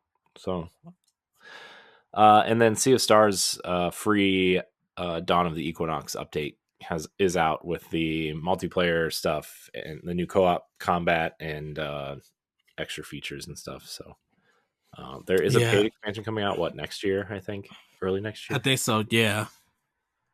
So we will have that. Any other thoughts on any of this, Ed? I know you're a huge Overwatch player. I still ain't played the game yet. I am definitely going to be checking out the Sea of Stars. I just got to download the game again and download the update. And give it a try. See what it's all about. Yeah. Yeah. I beat the game, took it off, and yeah, enjoyed it. Cool. All right, let's talk about this topic of the week real quick. Shouldn't be a long conversation, but I think it is kind of an important one because we just got Echoes of Wisdom, and Link's Awakening was pretty popular, and the topic, the banter of the Boss Rush banter of the week is: does Eiji Aonuma's comments on The Legend of Zelda: Echoes of Wisdom secure a future for 2D Zelda titles? This is the banter by Stephanie Klimov on bossrush.net. You can go look that up and see what she had to say about it. But it really sounds like 2D Zelda's. It just feels like they're going to stick around, right? I mean, I feel like this between the sales of Echoes of Wisdom and Link's Awakening, and even Cadence of Hyrule, right? I feel like 2D Zeldas are still. Obviously, they're not as popular as something like Tears of the Kingdom, but I think with the budget that they put into them versus the sales numbers, I still feel like it's a pretty decent investment, and Grezzo seems to have a really good handle on it. Yeah. So outside of the performance issues, I think that kind of style people that's been missing is coming back. It's coming back in a good way, and it seems that that puzzle element to Zelda that people know about, like with the dungeons and stuff, like that is a huge thing for a lot of Zelda players, and doing it in 2D it allows Nintendo and Aonuma them to be able to focus on the bigger ones and be able to create different worlds and gameplay ideas and stuff for Zelda, where the 2D ones would just be like, okay, it's a format right here, we could change some of the gameplay ideas, but we could also be creative with our dungeons and give players who may not like the open world stuff or what we create the options to be able to play our traditional way of Zelda. Yeah. So, like you said, with the sale numbers and everything, being a proved track record, and plus they got some older games that they could always remake with the Zelda series. So, they could always be like, well, this is our idea of Hyrule at this time in this age, or a time of era. So I think 2D is still going to stick around. Yeah, and like you said, like they have a plethora of 2D games to remake, right? And like the Oracle games, I could see them definitely doing those at some point. I don't, maybe Minish Cap, and I could definitely see the DS and 3DS games getting remade because they're stuck, right? But yeah, it's I think 2D Zeldas are here to stay. I had this conversation on the Boss Rush podcast. I think maybe it was on the episode with Stephanie of this show, but I don't think I'm a 2D Zelda person. Yeah, you said that. You said that on because you guys were talking about Echoes. Like you said that even with Andre. You guys were talking about it. I couldn't remember what show it was on. Like we do way too much. But yeah, I feel like I didn't grow up with 2D Zelda. Like Mm-hmm. my NES stuff was Ninja Turtles and Mario and uh random games that my parents would get me or my cousin didn't want to play because they were bad, right? So he would give them to Mm-hmm. me. And that was my NES experience. And I didn't really start finding the great games until Nintendo 64, right? That was my whole thing. And obviously I was a Genesis kid, so Super Nintendo just totally passed me by. I'm still going to try to give them a chance. I have a list of games that I want to play through, like a series that I want to play through next year, Mm-hmm. aside from just Nintendo stuff, but mostly Nintendo stuff that I haven't played through all the way. 2D Zelda games are on that list, for just to have that context. Yeah. Because the only 2D Zelda I've ever finished is the Link's Awakening remake, and that's the only one that I've I ever mean, finished. for you personally, yes, because we recorded the playthrough of Link to the Yeah, I don't. Past, but I'm that gonna. doesn't count because you were recording and I didn't watching. play it. Yeah. Uh, and I don't remember anything from that thing.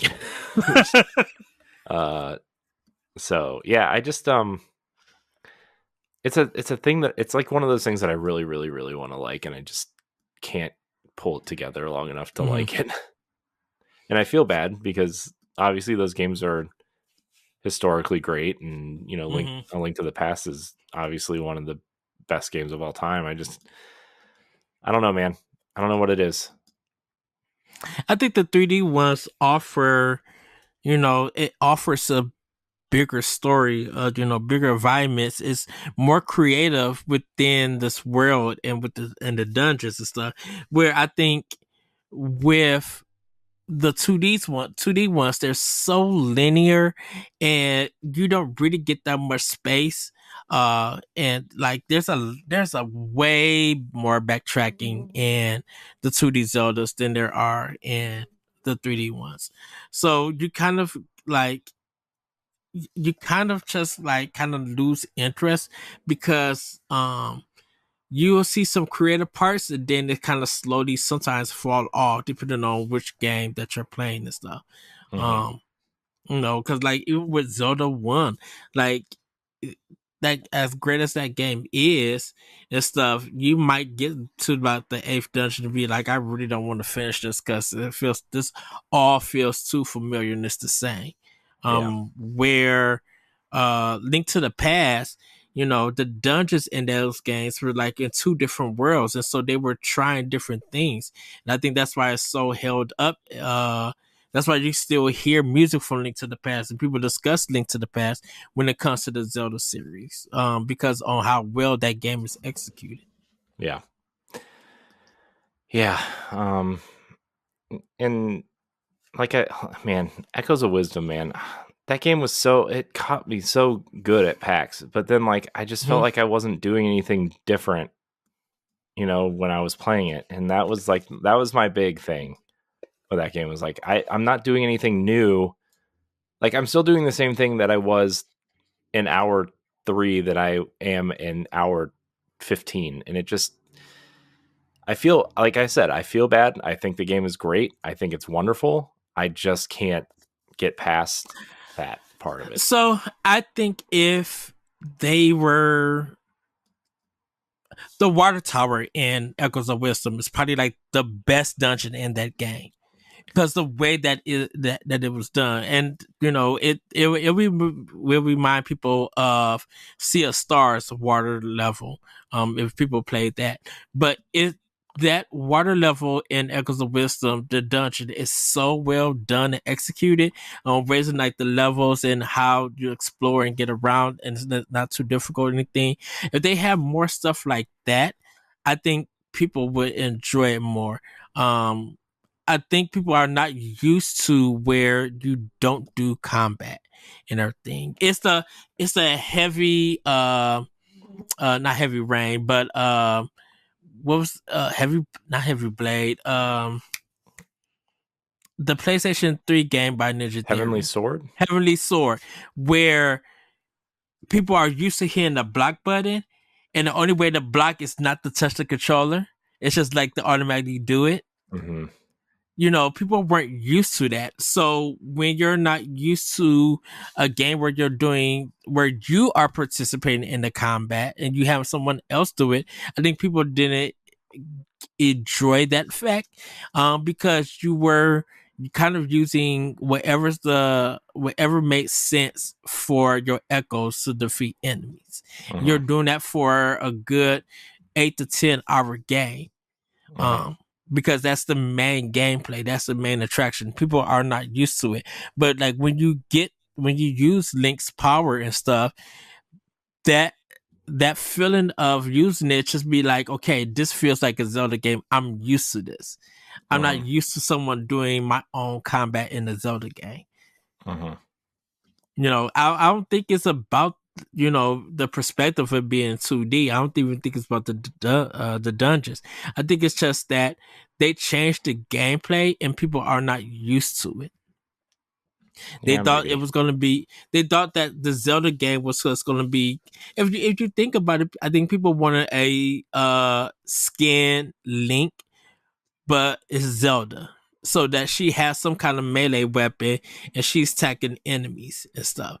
So they were Well, just like a character swap in a sense. Go ahead. I really like that aspect though, that of like I could just have enemies go fight for me while I went and did Mm-hmm. something else, right? Like I felt like that was awesome, but it was more the puzzle stuff. I was like, I feel like I'm still using the bed, or I feel like I'm using these water blocks, or I feel like I'm, Mm-hmm.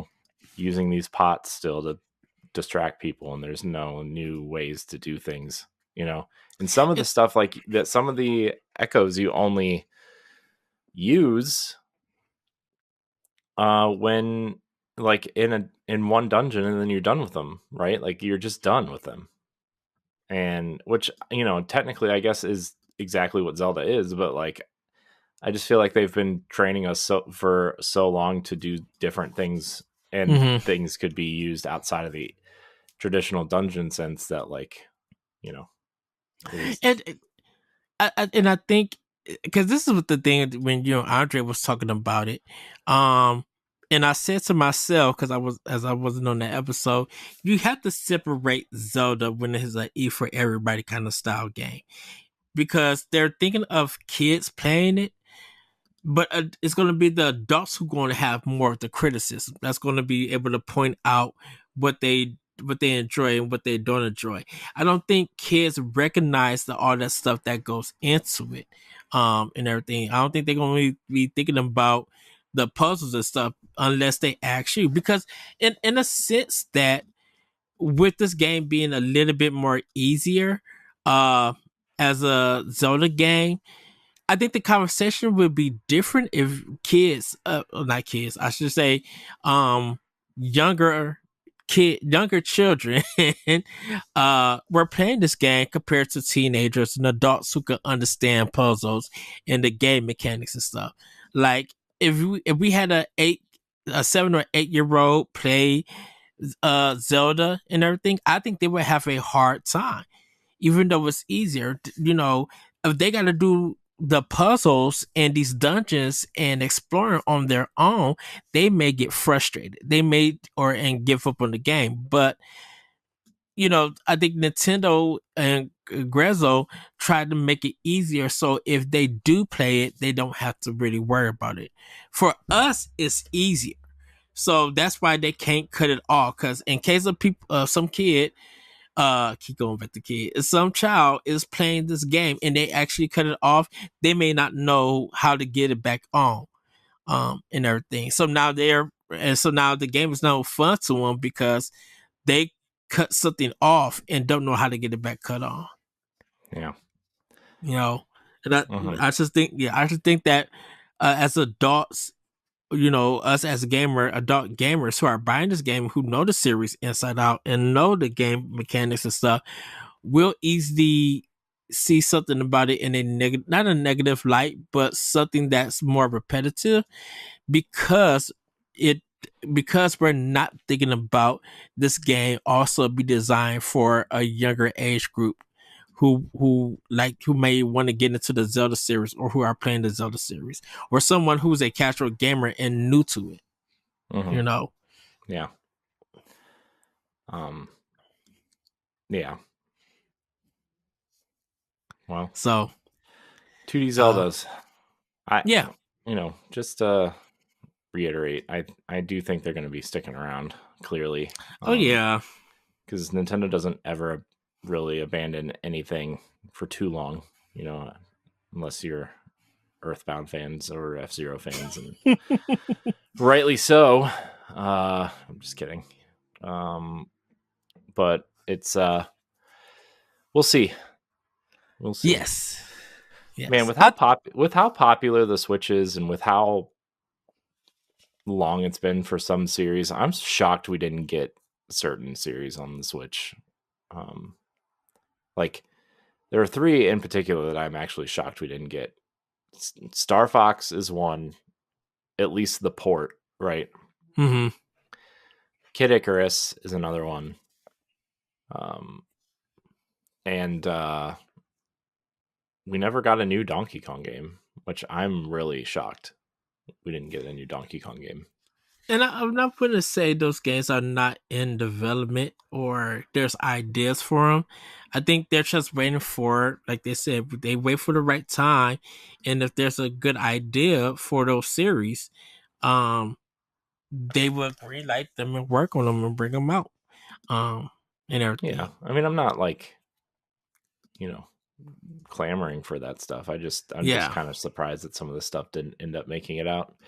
Especially Star Fox, because that Star Fox, what was it called? What was that one called? It was the one Star Fox Ubisoft? Grand Prix.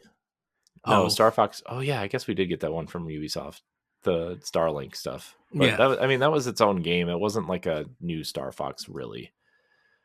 But I guess you could probably count that because it had that whole campaign, and it was pretty good. And it's the best Star Fox game we've gotten since. Well, maybe ever, to put it bluntly. Yeah. Man, that was so good. That game was really good. If you haven't played Starlink Battle for Atlas and you haven't, it's probably on sale, the entire digital suite with all the ships and all the toys and stuff, like all digitally available. Like, go try it. That Star Fox campaign alone is worth the money. Yes. In my opinion. Speaking of worth the money, Ed, let's get into Pack Watch. Yes. I don't know if these games are going to be worth your money, but we're going to talk about them anyway because the heavy hitters are already out. Coming out on November 20th, we have On Your Tail. On Your Tail is a narrative life sim game that takes you to the seaside village of Borgo Marina. In On Your Tail, uncover the mysteries, unmask the thief menacing the town, go fishing, and more. It's quite the description. Spirit Mancer. Spirit Mancer is an action hack and slash with deck building. Slash, shoot, and break demons. Capture their spirits and summon them onto your battle. Summon them out into your battle. Wow. In the beautiful yet dangerous world of Inferno.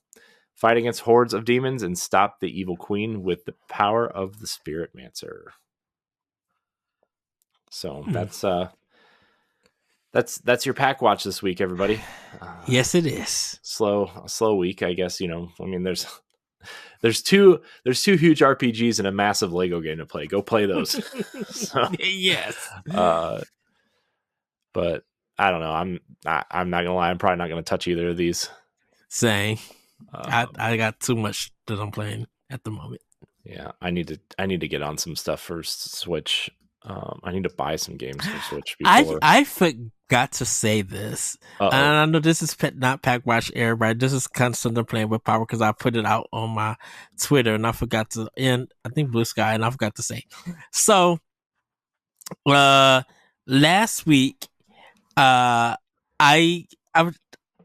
I've seen some people talking about timing, how timing in gaming, like timing themselves and playing the game. So I put on a stopwatch to play Shooter Race 2. And what I did was I'm like, how long would it take me to beat Shooter Race 2? And it varies depending on who I play with and the difficulty and everything. But I finished the game in 55 minutes. And I went from the start where it says Sega to where I didn't touch the intro. I let the whole intro play. When the title came up, I pressed start. I didn't do no options. I kept it just as a normal way to play it. And I picked Axel and started from round 1 and went to all the way to 8. Still did the secrets of finding the 1-ups and letting safely and everything. I didn't use no continues. Let the outro play, the credits roll until it got back to where it says Sega again, and that's when I stopped it. When I found out I did it in 55 minutes, I was surprised. I'm like, I've never time myself playing a 80s or 90s 2D or retro game. It was kind of interesting, to say the called, least. Speed running. So well, that's cool. Yeah, it was a cool kind of thing. I'm thinking about, man, I may do TMNT 4 Turtles in Time, the Super Nintendo version. Oh man, you can have that cranked out in 30 minutes. I'd be shocked. Nope, 30 minutes. Just bang it out. You'll be fine. So yeah. Just bang it out, Ed. You'll be fine. It'll Turtles in Time. It's easy. Yeah, I know. Super Metroid would take me 9 hours because 9 hours in real time playing that game. I take you like 3. Well, I was playing it for a discussion, and I did it on one Thanksgiving, and it took me like 9 hours because I was trying to get the secrets and everything. Noob. Scrub. So, yeah. Just kidding. All right, Ed. Let's get into question block. We only have one question this week. You can look for our thread in Discord, which whoops, did not mean to do that. I almost left the window. No. That would have been bad. So in Discord, I created a whole Pow Block section, category in the Discord. So you can look for there's just a question, a category for questions. So just leave them there. Or you can look for our threads on Twitter or Blue Sky.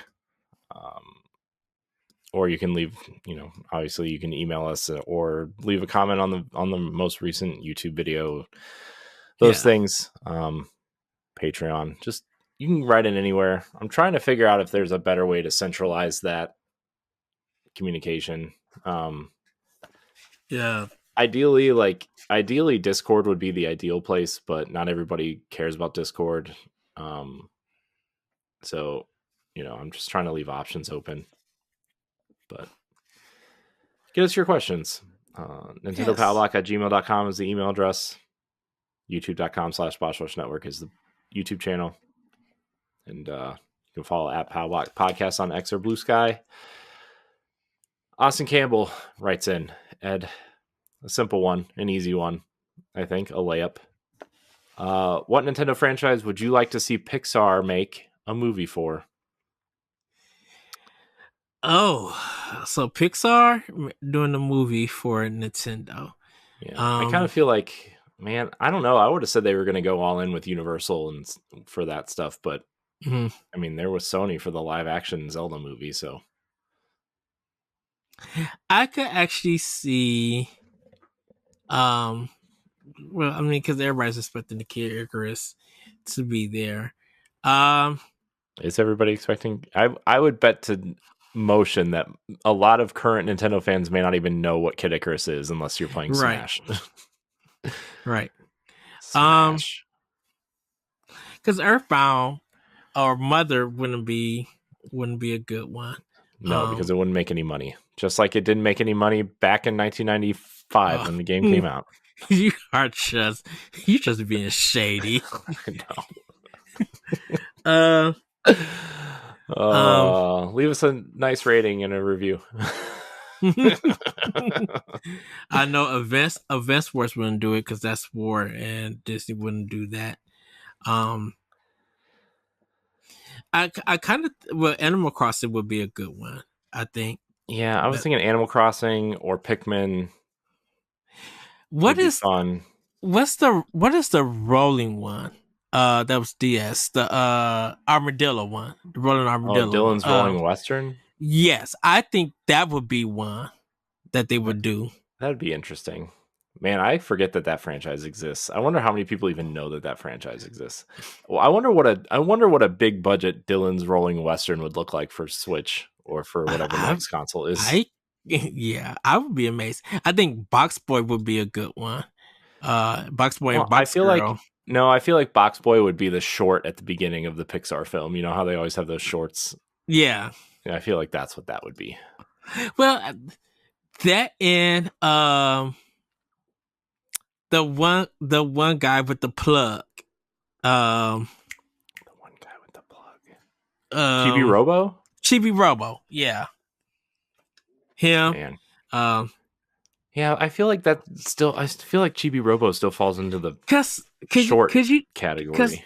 Because like Pikmin would be one. Like I would expect Pikmin, even though Pikmin has its shorts and stuff. Pikmin could be a full movie. They have that whole crew. Like Olimar is an established character. Those characters from Pikmin 4. Yeah, you could pick a handful of those. Because Pikmin 4 would probably be the best one out of everything to make it as a movie. Because the way that they go underground into different places and everything. And still incorporate 1, 2, and 3 in you know. Yeah. What else? I know this will be at Universal. I would love to see a Luigi's Mansion movie or something. I just wish Nintendo was not partnered with Universal, man. I feel like Nintendo could have done it. I feel like they could have done the theme park thing by themselves.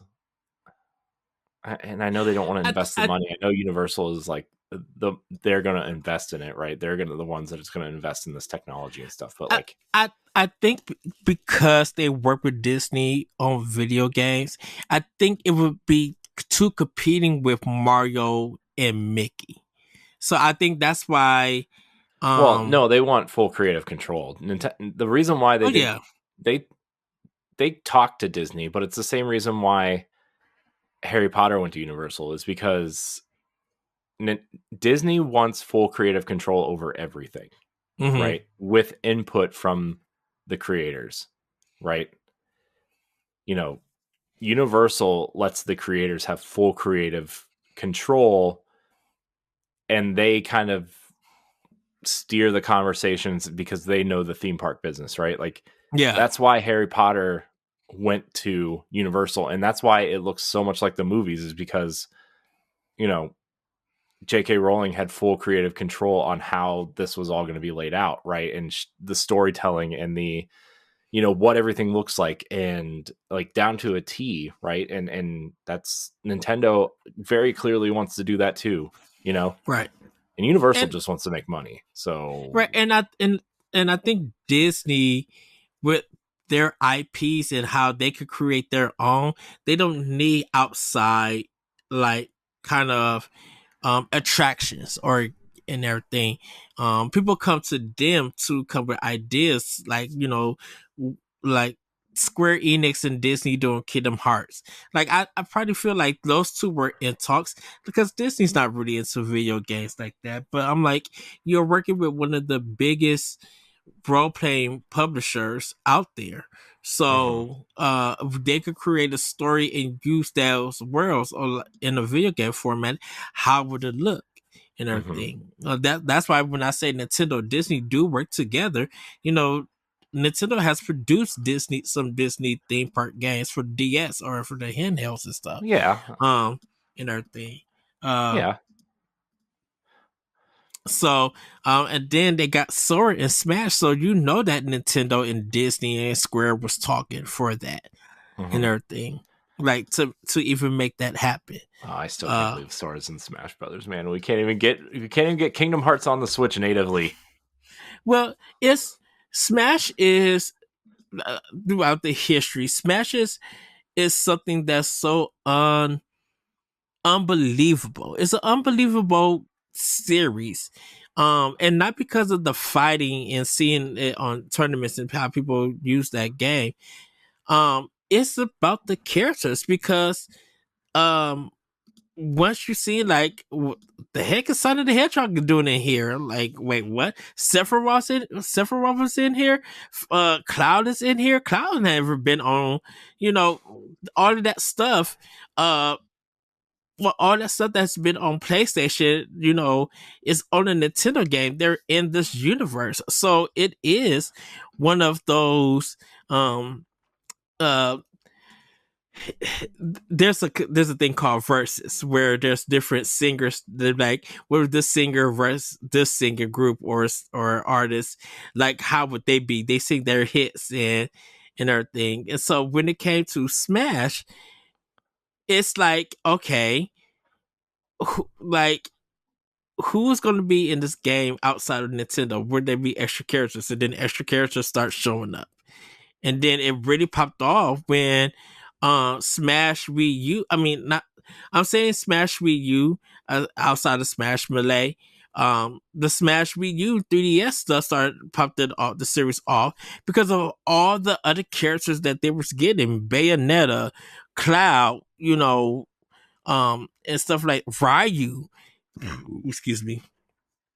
And things like that. Just like, how in the world are you guys getting all of these characters? And so when they're getting all the Japanese developers and publishers and their characters in games, being in like I said, Ryu and Ken, Simon Belmont, and Richard Belmont, and you know, seeing all of this stuff, and then seeing those shorts of introducing these characters into it, like Terry Bogard from Fatal Fury. Like, huh? Like, wow, the systems that had competing fighting games or stuff that never came to Nintendo is showing up all in Smash. So it's more of an unbelievable game because all of these characters are in this fighting game. Yeah. No. Yeah. And just Smash Brothers, man. Where's the Smash movie? I guess back to the question. Man, you would be funny as if they made like a whole movie about ice climbers. That or maybe the polar bear in ice climbers. How would brain age work? That's not a movie. Nope. I just said how it on foul on that. It wouldn't work. Next. I mean, Star Fox would be a good one. Yeah. Get the Jim Henson Company on that one. The Muppets. Oh, that'd be such a funny man. one. That E3 was so good. Maybe we should do that over break. I know you're working a lot, but we should do like rewatch stuff. We were supposed to do that. I know, like but I'm telling you, we should do that now. Yes. And just kind of release it over the course of the next few whatevers. Yeah. I actually had went back and watched the first Nintendo Direct that came out. I'm just like, that would be wow. interesting. like seeing Iwata and hearing them, and then just seeing it all, the evolution of the Nintendo Direct, and just how the Nintendo Direct not only changed E3 and people presenting their games and getting the word out, but it kind of in a sense made everything feel like it was cost effective. Like it's still highly produced, but it didn't have all the showboating. Well, it That was some what caused Nintendo to do the Nintendo Directs anyway? Was it the Skyward Sword incident? Was that what prompted them to do that? Where it was Yamamoto went it to play Skyward Sword and then it just kind of glitched out. I think so. It was during the Wii era. Yeah. I think it's when they was playing like Wii music, and they were getting bad press about it. For the E3 presentation. Not just that, but the motion controls like rely on the sensor bar, and when there's other lights in the room, it doesn't read correctly. Yeah. So, with that,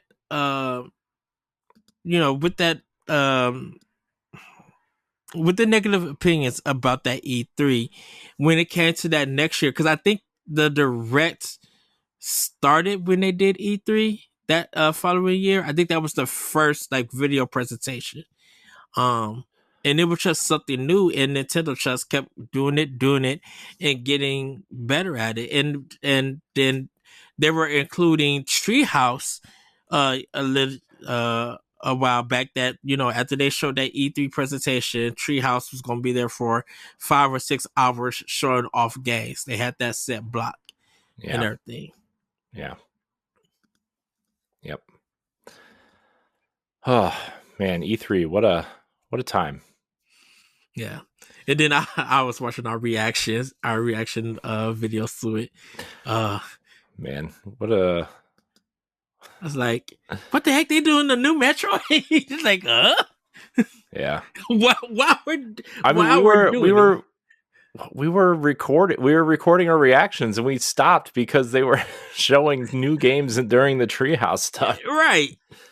Oh man, we gotta go do that stuff. We gotta get that on the calendar. We gotta figure out how to do that, or like when to do that, not how. I know how to do it, but we gotta figure out when to do that. Yes. So Nintendo, man, I have a lot of good energy for the first time in a while, man. I feel really good about things.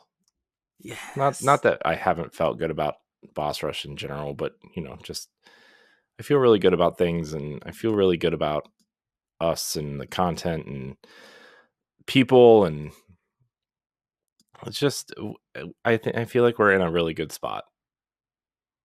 Yes. So yeah. Well, Corey, let's call it a wrap on that one. Why, you gotta be somewhere? No, we're at the end of the show. Are we? Yes. Well, thanks for listening and or watching Nintendo Pow Block, which is part of the Boss Rush Network. If you enjoyed our discussions, please do subscribe on YouTube or your favorite podcast application. You can support us over on Patreon. That's patreon.com/Boss Rush Network. Before I get to the final part, everybody, do have a great Thanksgiving.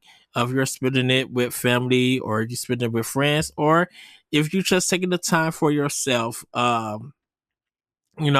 get some good eats in, play some great games. Be prepared for Black Friday, whenever they decide to announce what games are going to be on sale. I know people are going to be doing their online shopping. There's already stuff on sale. They're putting Joy-Cons on sale, and they're clearing house, man. They're getting ready for this new console. Yeah. And they're picking on the people who aren't paying attention. Yeah. So you got Black Friday, after Thanksgiving, that whole weekend. So do be safe. Hang out with friends online, and family online if you want to and stuff. But yeah, that's going to be it for Nintendo Pow Block. Thanks everybody for listening, and we'll see you next time. Bye everybody. Woohoo! Bye. If you want to see how you can become a Patreon producer, head on over to patreon.com/BossRushNetwork. The Patreon producers for this month are Adriel Munger, Austin Campbell, Celeste Roberts, Christian S., Sana Dirrig, Francisco Santillan, Matthew Keel, and Todd Oxtra. Thanks for your continued support of the Boss Rush Network.